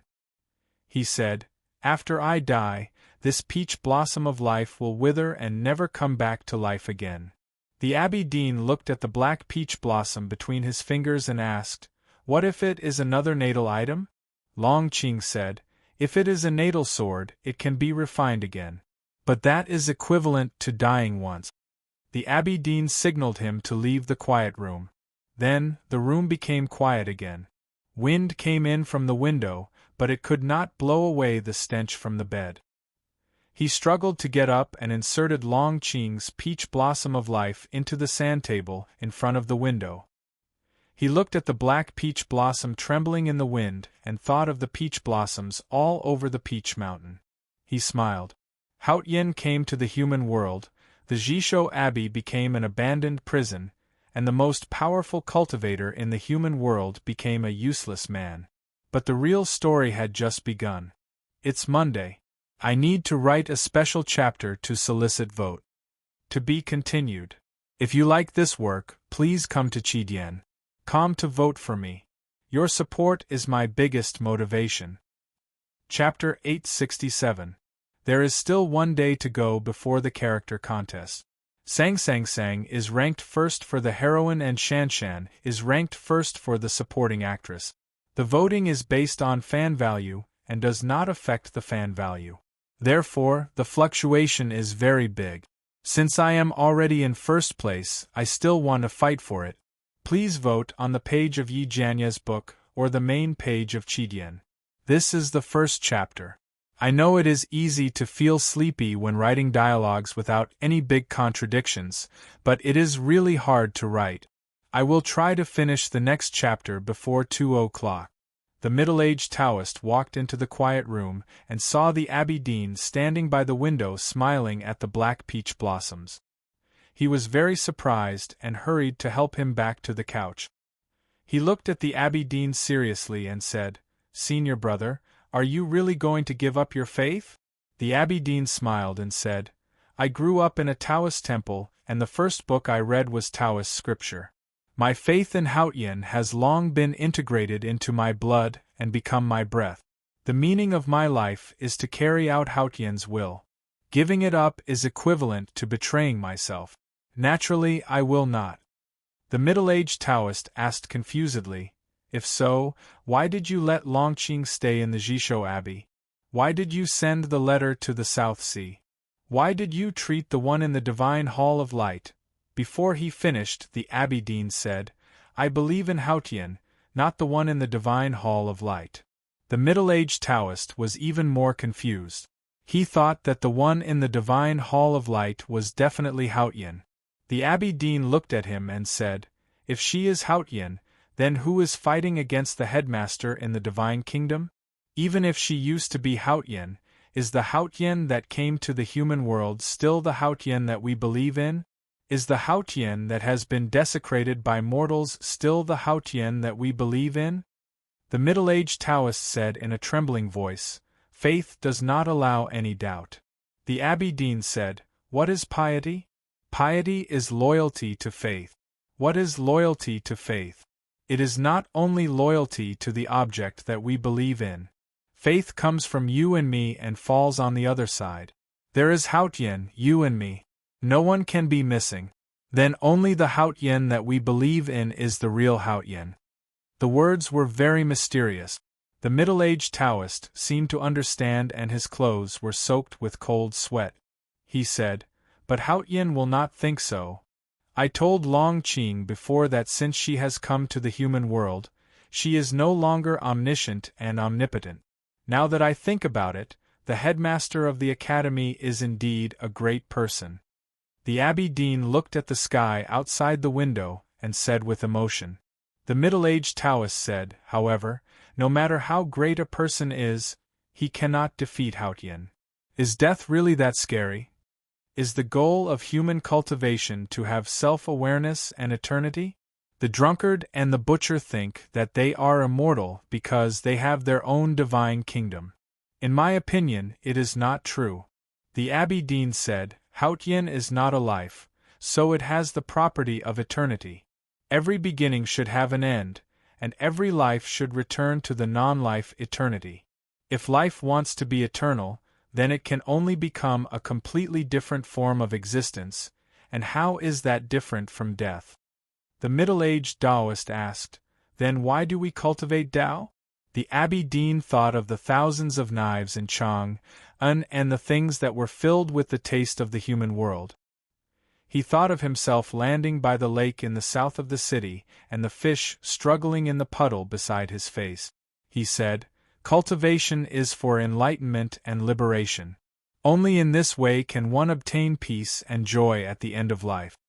The middle-aged Taoist frowned slightly and asked confusedly, "Should all the cultivation sects in the world take this path?" The Abbey Dean said, "People in the academy live recklessly and casually, and they will eventually go against heaven's will. They can face death calmly because they believe that they did not let down their lives. But only the truly powerful can live like them. The ordinary people in the world are like pigs and dogs. How can they face the end as narcissistically as they do? Neither the headmaster of the academy nor Kuhauren have ever considered these problems. However, Hautian Taoism has always been considering these problems because we know that we are all pigs and dogs under Hautian. Therefore, we must find a way for ordinary people to face the end peacefully. The middle-aged Taoist understood and said, "That is the belief in Hautian and the hope for the divine kingdom." That's right. It is never Hautian who wants us to believe in her, but we need to believe in her. I also need to believe in her. But I only believe in her in the divine kingdom, not the one over there. The Abbey Dean looked at the direction of the divine halls of Westhill in silence. The middle-aged Taoist asked after a moment of silence, "What should we do with Long Qing?" The Abbey Dean withdrew his gaze and looked at the black peach blossom on the sand table in front of the window. He said, "I am really disappointed in him. He has experienced so many setbacks and tragedies, but he still could not have the courage or desire to challenge the rules. Even if he reads all 7 volumes of the Tomes of Arcane, no matter how diligent he is and how blessed he is, he will at most become the second drunkard or the butcher after hundreds of years. What is the point of that? The drunkard and the butcher were the only grand cultivators in the world who had experienced the everlasting night. They were the most senior in the cultivation world and had the most unfathomable states. They only showed up in Chang'an and forced the Academy and the Tang Empire to sign a humiliating peace treaty with the divine halls of Westhill. But according to the Abbey Dean's words, even if Long Qing had become such 2 people, he still would not be satisfied. That was really unexpected. The middle-aged Taoist was silent. He knew very well that the drunkard and the butcher were not in his senior brother's eyes. Before the Abbey Dean came to Chang'an, he already had the peerless states of Taoism, Buddhism and the Devil's Doctrine. After understanding the state of pureness, he even felt that the drunkard and the butcher's states of mind were so rotten that they could not even be mentioned. He only had eyes for the headmaster. His life's pursuit or goal was to touch the headmaster's state of no rules. It was not the limitless state but the limitless state. Because of his faith, the Abbey Dean could never understand the word limitless state.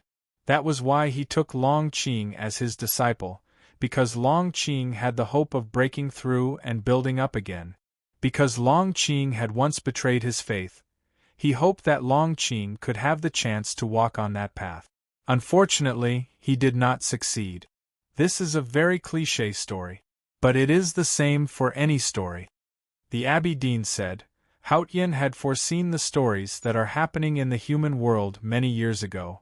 That is why she gave the 7 volumes of the Tomes of Arcane to the human world. I am not talking about the prophecy on the Ming hand scroll, but the names of the 7 volumes of the Tomes of Arcane.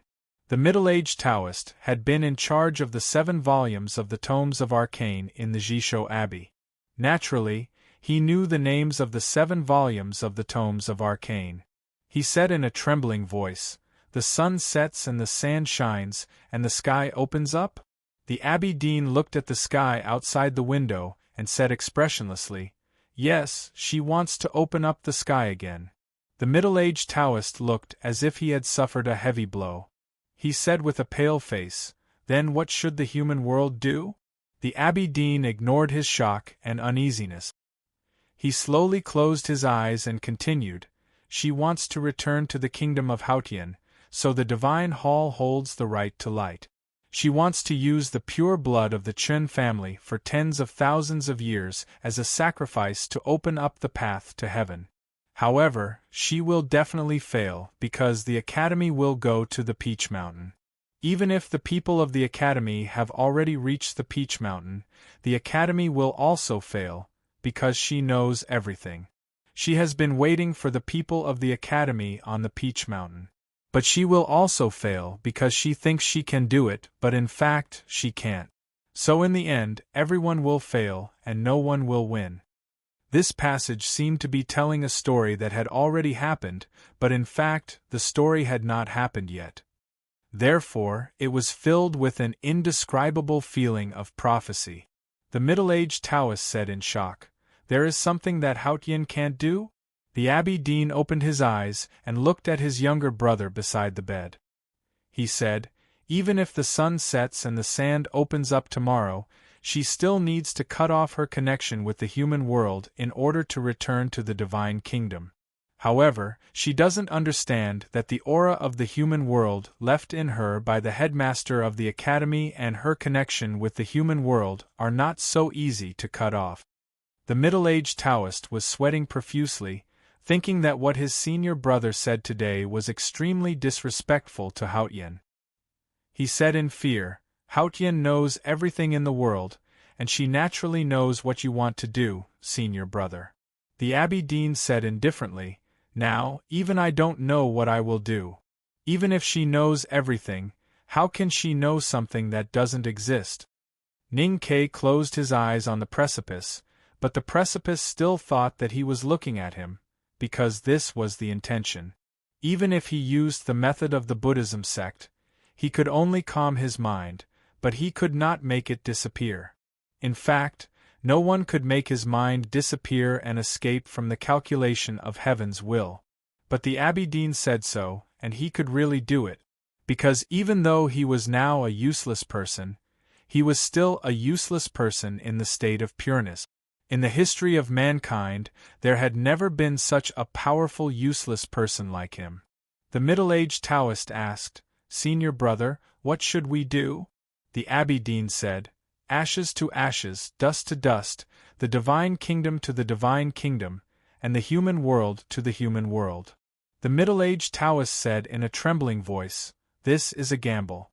The Abbey Dean looked at him and said, "Do you know why the Jisho Abbey requires 7 entries and 13 exits to enter?"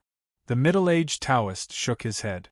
The Abbey Dean said, "That's because before the everlasting night, the first Abbey Dean of the Jisho Abbey was a gambler before he started cultivating. He was always troubled by the interest of 7 entries and 13 exits." It was the first time that the middle-aged Taoist heard about the background of the founding master of Haotian Taoism, and he was stunned and speechless. He founded Haotian Taoism after he achieved great success in cultivation. He could have been free, but he still pitied the people. So he chose Haotian on behalf of mankind and became our faith. From that moment on, the human world we live in became the world of Haotian. We were protected by Haotian and survived for tens of thousands of years. The Abbey Dean said, "This is the most impudent gamble in the human world.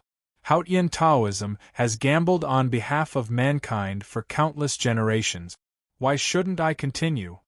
The middle-aged Taoist was silent for a long time and said, "That's why Haotian Taoism needs to be wary of her." The Abbey Dean said, "That's right. If she can't cut off her relationship with the mortal world, we have to do it for her.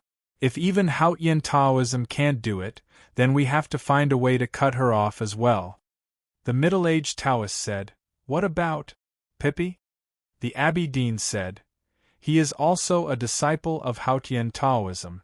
If he can really help her return to the divine kingdom and restore Haotian, then his death will be meaningful.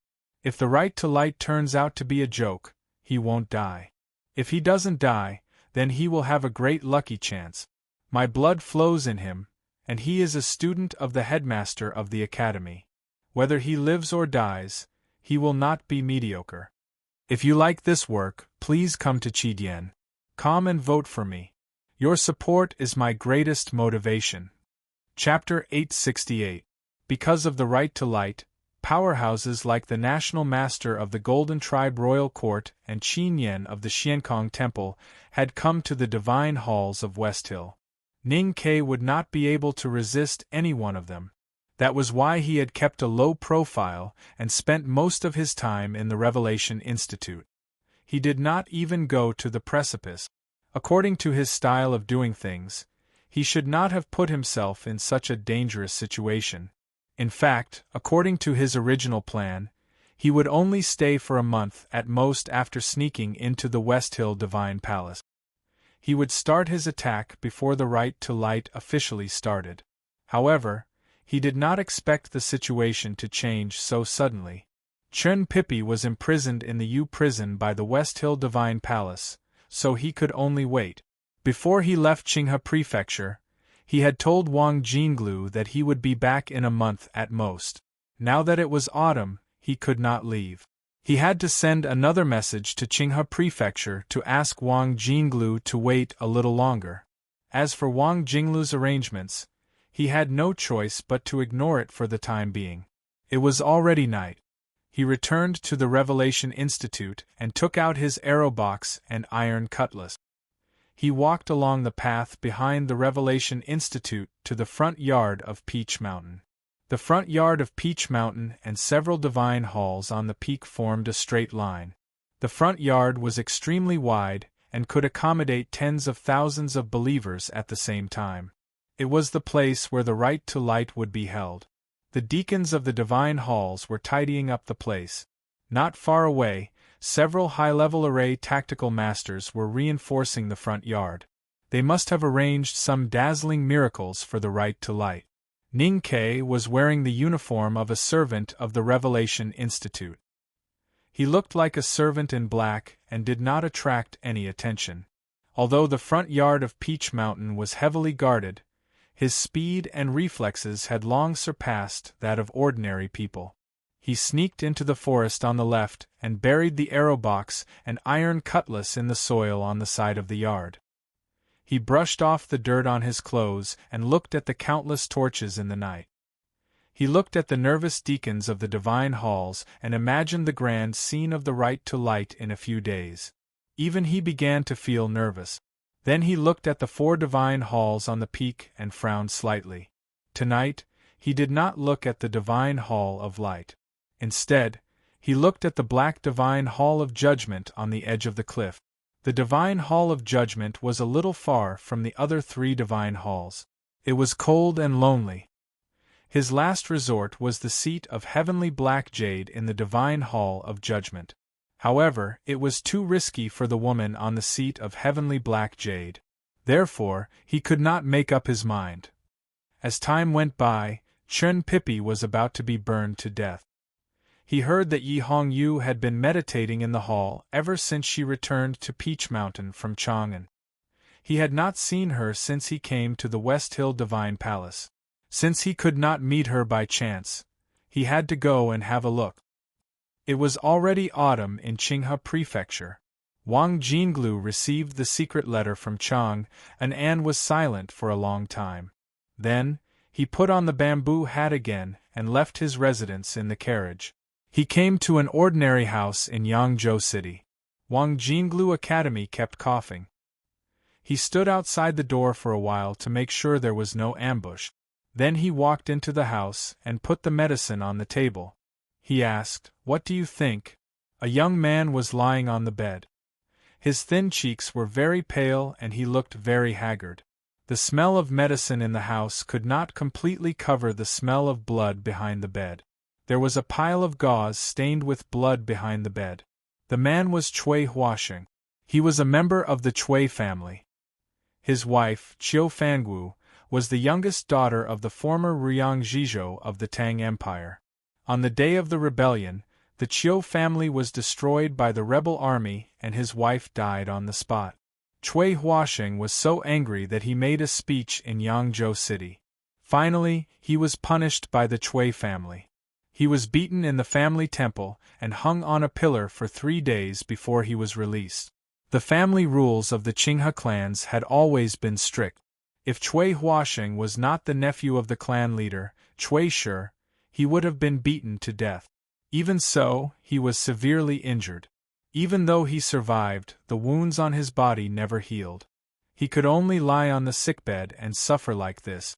Cui Huasheng looked at the man in the bamboo hat and said in a hoarse voice, "If I want to go to Fuchin River and enter the Cui garden, it is not difficult, but I need time." Wang Jinglu took off his bamboo hat and said, "Why do you need time?" Seeing him take off his bamboo hat and reveal his true face, Chui Huasheng trusted him more. He said, "It takes some time to pretend to be remorseful and admit your mistake. Otherwise, no one will believe you."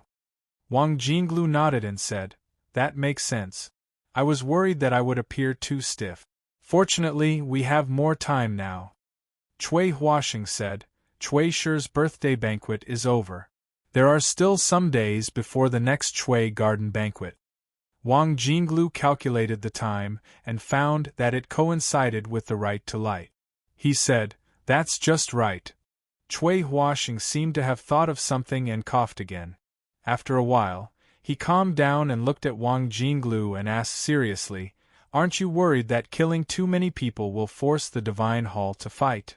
Wang Jinglu thought that as long as Ning Ke fought at the right to light, the war that had stopped for more than half a year would definitely start again. What was there to worry about? The Tang Empire had just recovered from the war and was not ready to fight against the whole world again. It still needed some time to prepare psychologically and in terms of resources. But the Academy was ready for it.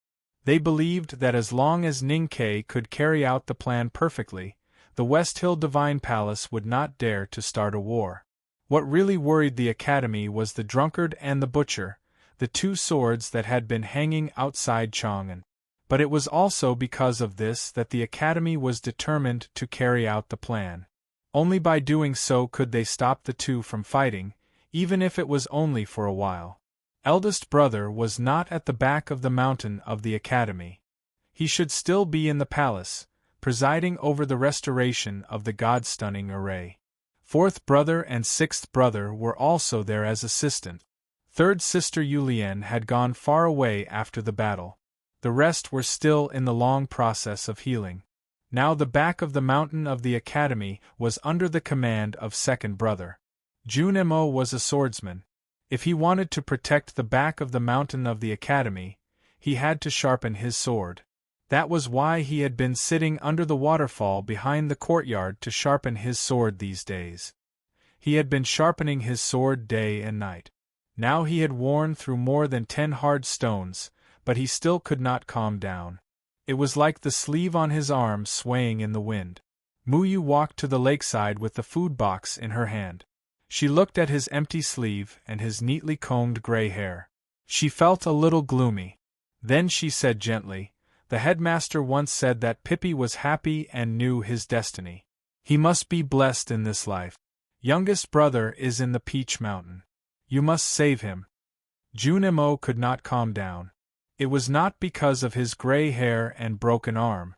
It was not because he had no hope of reaching the state of the headmaster or the youngest uncle. It was because Chun Pippi was going to die.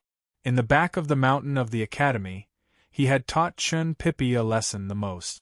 He had hit him with the Academy rules the most and talked to him the most. He had a close relationship with Chun Pippi. The right to light was about to begin. Chun Pippi was going to die. But he could only sit by the lakeside and sharpen this seemingly unbreakable iron sword. How could he be calm? There are many powerhouses in the divine halls of West Hill. I heard that the hierarch has recovered his state. There are also the swindlers from the Golden Tribe and the bald ass from the Xiankong Temple. Even though senior brother's plan seems to be flawless and youngest brother's execution is top-notch, we did not know that Pippi was in the Peach Mountain. That's why I am worried. Mu Yu knew that no matter what she said, she could not cheer him up. She put the food box on the rocks by the lakeside and said, "Eat first. Remember to go home tonight. It's cold outside." Junemo was not used to the word, "go home." But he knew what he had to do.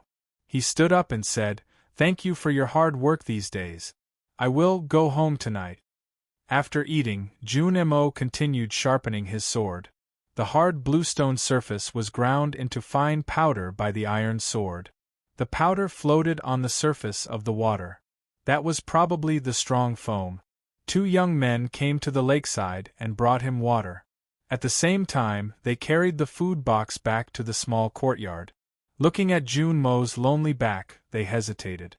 Finally, Li Guandi mustered up his courage and said, "Teacher, I heard from eldest uncle that if you read more Buddhist scriptures. Li Guangdi and Zhang Yanzu had not officially started cultivating since they were sent to the academy.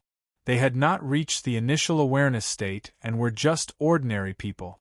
But after spending a lot of time with the uncle masters in the back of the mountain, they vaguely understood some principles of cultivation.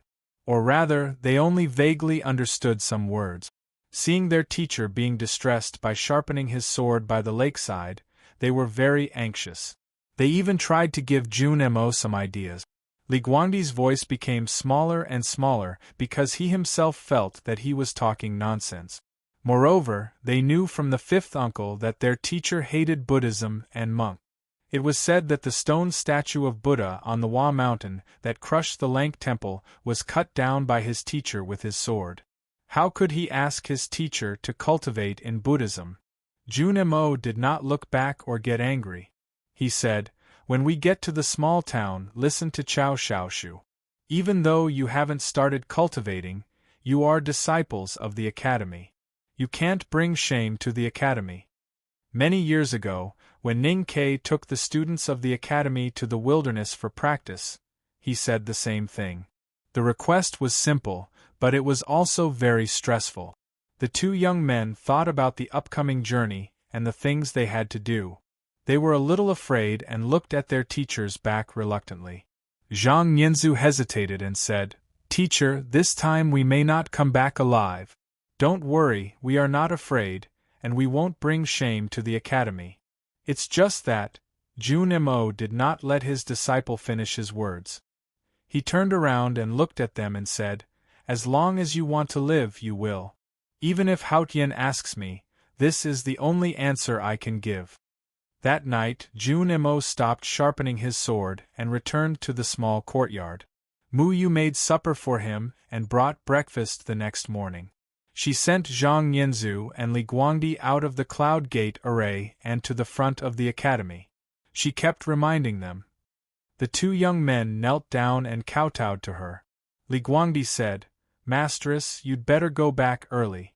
I am still worried about the teacher." Mu Yu smiled and touched his head. She did not leave until the horse carriage left the meadow.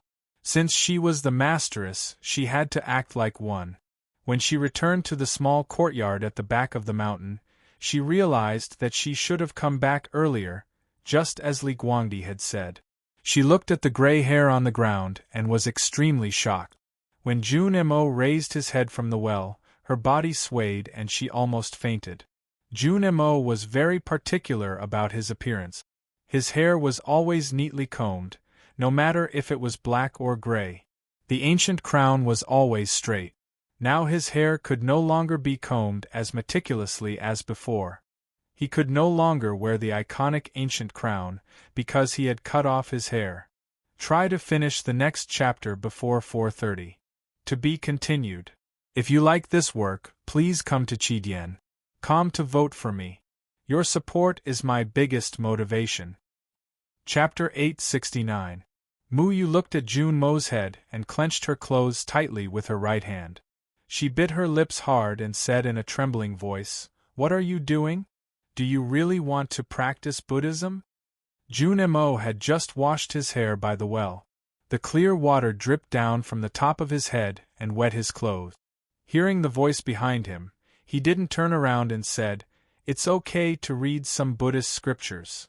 Mu Yu said in a trembling voice, "You respect your senior brother so much, but you don't listen to him when he asks you to read more Buddhist scriptures. They are just two kids who don't know how to practice. Why do you listen to them?" Jun Mo looked at the hair dregs on the ground beside the well. After a moment of silence, he said, "I hate the Buddhism sect the most in my life. But now that I think about it, I might have missed something." Mu Yu said sadly, "Just because you want to find a way to recover from the Buddhism sect, you want to become a monk?" Jun Mo turned around and looked at her. Seeing the tears on her face, he said, "When did I say I want to become a monk? I hate the Buddhism sect because those bald donkeys don't produce or serve their parents. How could I become a monk? I just want to read some Buddhist scriptures to see if it can help me calm down." Muyu felt even more sad after hearing his explanation. She said in tears, "You shaved your hair and lied to me." Junemo explained awkwardly, "I just think it's ugly to have gray hair. Besides, it's troublesome for you to take care of it every morning, so I shaved it." Muyu was stunned and asked incredulously, "Just because of that?" Junemo nodded and walked to her. He said, "You'll get used to it after a few days. Don't be sad. It's good to shave it. Maybe the new hair will grow back to black." Muyu smiled through her tears and subconsciously reached out to touch Junmo's head. Junemo was very polite. Usually, he wouldn't let his junior brothers and sisters touch his body, let alone touch his head. But he didn't avoid them this time. Obviously, it was hard for him to bear it. His expression was stiff. Muyu gently touched his smooth head and suddenly thought of something. She looked at him and said seriously, "I know you hate the Buddhism sect, but you can't call the monks bald donkeys." Junemo frowned and said, "Practicing Buddhism doesn't mean I have to respect the Buddha. Even if the Buddha comes back to life, I will still scold him." Muyu smiled and said, "Even if you want to, you can't say those two words now." The sword pavilion welcomed a guest. That guest was dressed in a green robe and had a long sword at his waist. Judging from the vicissitudes of life in his eyes, he was already middle-aged, but he had an extraordinary bearing and had a sense of elegance. He was a powerhouse in the knowing destiny state, so he should be treated with respect. However, the disciples of the Sword Garret had seen many people in the knowing destiny state. The reason why they treated him so politely was not because they admired him, but because of the Sword Sage's order and his background. The most important thing was that he easily made people admire him. The disciples of the Sword Pavilion admired him for his courage and courage. His eyes were obviously seriously injured by the Sword Saint a few years ago, and the Tang Empire has become the enemy of the world, yet he still dared to come here. Cheng Zicheng looked at the blue-robed man and slowly said, "Mr. Chow, please come in." The green-robed man was old Chow of the Spring Breeze Pavilion, Chow Shaoshu. The Sword Pavilion was built between the sword-like cliffs. The mountain behind the cliff was hollow, and there was a hidden pool. Only the cave at the top could let in the sunlight. A thatched hut was built beside the pool, and the sword sage, Lu Bai, lived in it. When Chow Shaoshu walked into the cave, Lu Bai was not in the hut, but fishing by the pool. The figures of the fish could be vaguely seen in the cold water, but there was no hook under the fishing line. Chow Shaoshu walked behind Lu Bai and bowed to him. Lu Bai did not turn around and said, "I heard that Mr. First never used a hook when fishing, so I wanted to learn from him. However, after so many days, no fish came up, but you came." Chow Shaoshu said, "Why does the sword sage need to learn from others?" Lu Bai put the bamboo pole aside, shook his head and said, "Everyone should learn from others. Even the headmaster of the academy once learned from an old farmer, let alone people like us." Chow Shaoshu said, "That makes sense, so I came here today to learn from the sword sage." Lu Bai said coldly, "A few years ago, you were in the imperial palace of Chang, and watching the lake of knowing destiny. After that, you passed by the South Jin kingdom and invited me to fight with my sword.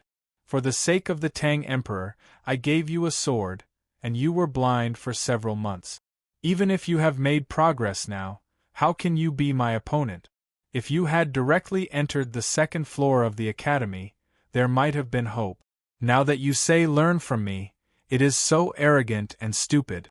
It does not sound like something you would say. You are like a great river in sword Taoism, and I am just a stream in the mountains. How can I compare to you? But water will always flow to the bottom, and the principle is the same." Chow Shaoshu smiled and said, "I know very well that I am not qualified to challenge you, but I am going to do something, and I may lose something very important. I want to make up for the regret in my life before that. However, looking back, I have friends, brothers, a wife, a son, and a daughter. Although my father is old, he can still eat 2 bowls of rice, and I still have the strength to scold the Abbey Dean on the streets of Chang'an. I have not been a mediocre person, but I have made some achievements. Although they are not great, I am willing to do them. I have missed some opportunities, but I do not feel regret. I have never lacked courage, and even dared to draw my sword in the face of a powerful enemy. I have never lost my calmness, and I am sure that my life over the past few decades has been very valuable, and I have not wasted it. His calm and gentle voice echoed in the quiet cliff cave, and when it collided with the stone walls that were as hard as swords, it became unusually sure, like metal colliding. Liu Bai's eyes became brighter and brighter, and he felt that this person was really interesting. He asked, "I think I know what you want to do." Chao Xiaoshu smiled a little shamefully and said, "The biggest regret in my life is that I could not even take one sword from you, so I want to ask you to grant me another sword. But because there are things more important than my life to do, I ask you to spare my life. I know this request is indeed a little ridiculous, but please fulfill it." Liu Bai slapped his thigh and laughed, saying, "How can I not fulfill such a ridiculous request?" It was almost noon, and the sunlight finally shone from the top of the cliff cave of the Sword Hut, falling on the cold pond. The fish hidden in the water plants swam out happily, coveting the warmth that had not been there for a long time. After a while, these fish hid in the depths of the water plants in fear, because the sunlight in the cliff cave was suppressed by several stunning sword lights, and the sharp sword intent seemed to cut the pond water into countless pieces. For extremely clear sounds rang out, and then everything became quiet. Liu Bai sat by the pond, as if he had not moved. The ancient sword beside him had already returned to its sheath, as if it had not moved. There was only half of the broken sword left in Chao Xiaoshu's hand, and 4 sword pieces scattered in front of him. Previously, he had divided one sword into 5, and 4 of them had blocked 4 of Liu Bai's swords, but he had still lost. Chao Xiaoshu's face was slightly pale, and his chest was stained with blood, but his eyes were very bright, and his expression was very satisfied, because he had taken 4 swords. Most importantly, he had no more regrets in his life. Liu Bai looked at him, and suddenly narrowed his eyes and asked, "Are the Tangs so cruel to themselves?" Liu Bai was the most powerful man in the world. In the past few years, he had even had countless opportunities to cross the threshold and enter above the 5 states, but he had been suppressing his state of mind and momentum in this cliff cave, until the Battle of Verdant Canyon, when he was stimulated by Jun Mo to use the strongest sword intent. Even if he did not want to cross the threshold, he still did. When one reached this state, he had an indescribable sense of everything in the world. At the moment when his sword intent invaded Chao Xiaoshu's body, he knew what the Tangs were thinking. Chao Xiaoshu looked at him and said with a smile, "There are many Tangs who are as cruel as me. If the South Jin Kingdom and the Tang Empire join hands, and the Sword Garret and the Academy side by side, maybe even the heavens will be afraid of us." Liu Bai did not speak. Chao Xiaoshu stood up, bowed, and then walked out of the Sword Garret. The autumn wind blew up his green robe that was cut by the sword wind, revealing the long sword wound on his chest and abdomen. The bloody stroke seemed to pierce through heaven and earth. His snow mountain and ocean of qi were all destroyed by Liu Bai's powerful sword intent. From then on, he could no longer cultivate, and could only be an ordinary person. However, the autumn wind blew gently, and he felt refreshed. Chao Xiaoshu left the South Jin Kingdom, and came to a small town on the border between the Song Kingdom and the Yen Kingdom. He bought a yard in the town, rented a house on the street, and started a painting and calligraphy business. Later, 2 teenagers from far away also came to the town and were hired by him to help him. The business of the painting and calligraphy shop quickly went on the right track. It didn't take long for even the nobles and celebrities in the county to know that an elegant merchant had appeared in the town. People only knew that the businessman came from Chang'an. He was elegant and unrestrained, and had an ancient style without arrogance. He was good at doing business but did not use money. He welcomed customers, but did not bully the poor. He was like a refreshing breeze that made people feel relaxed and happy. Although he did not bully the poor, and even if beggars came to him, Chow Xiaoshu would still give them money, and even personally pour tea for them. However, such an elegant business had to choose its customers. Even the most unreasonable beggars would be touched by his kindness, and would not dare to hold a porcelain bowl and drink tea every day. The butcher in the only butcher shop in the town, covered in oil, was not interested in appreciating the paintings and calligraphy. The butcher preferred to eat meat. The elegant business of painting and calligraphy were always related to tea and wine. The butcher was not happy to stay there, but the drinker was different. When the drinker found out that Chow Xiaoshu was really good at appreciating these things, he refused to leave the painting and calligraphy shop. Every day, he discussed painting and calligraphy with tea and wine, and only returned to the butcher shop when it was time to eat. When Chow Xiaoshu walked into the small town, Lu Bai also left the sword garret and walked into the city of Linкang. Lu Bai's sword was the greatest pride and glory of the South Jin Kingdom for many years. In the city of Linкang, he was like a god. However, when he walked into the city of Linкang, no one noticed him. Because no one believed that such an ordinary person could be the Sage of Sword, and no one would believe that the Sage of Sword would walk in the dirty streets of the eastern city. Lu Bai walked to the shabby house and looked at Yi Su, who was teaching the children. Yi Su looked up and saw him. He shook his head helplessly and said to the children, "That's all for today." "Yes, that's all for today. 3 chapters are over. See you tomorrow." In the 33rd chapter, one word needs to be changed. The Abbey Dean is sitting in front of the window, not standing in front of the window, unless he uses a prosthesis. His fingers, even if Sang Sang helped him grow them, would be too miserable. As for the second brother, I wanted to write that his hair turned white overnight, but I thought it was too old-fashioned. So I made his hair gray. I wanted him to take this opportunity to shave his hair, so that a brand new second brother would appear. Haha. Please vote for me at the end. To be continued. If you like this work, please come to Chidian.com to vote for me. Your support is my biggest motivation. You're tuning in to the Phoenix Knights YouTube channel. Don't forget to subscribe and join us on this journey to catch the most captivating stories.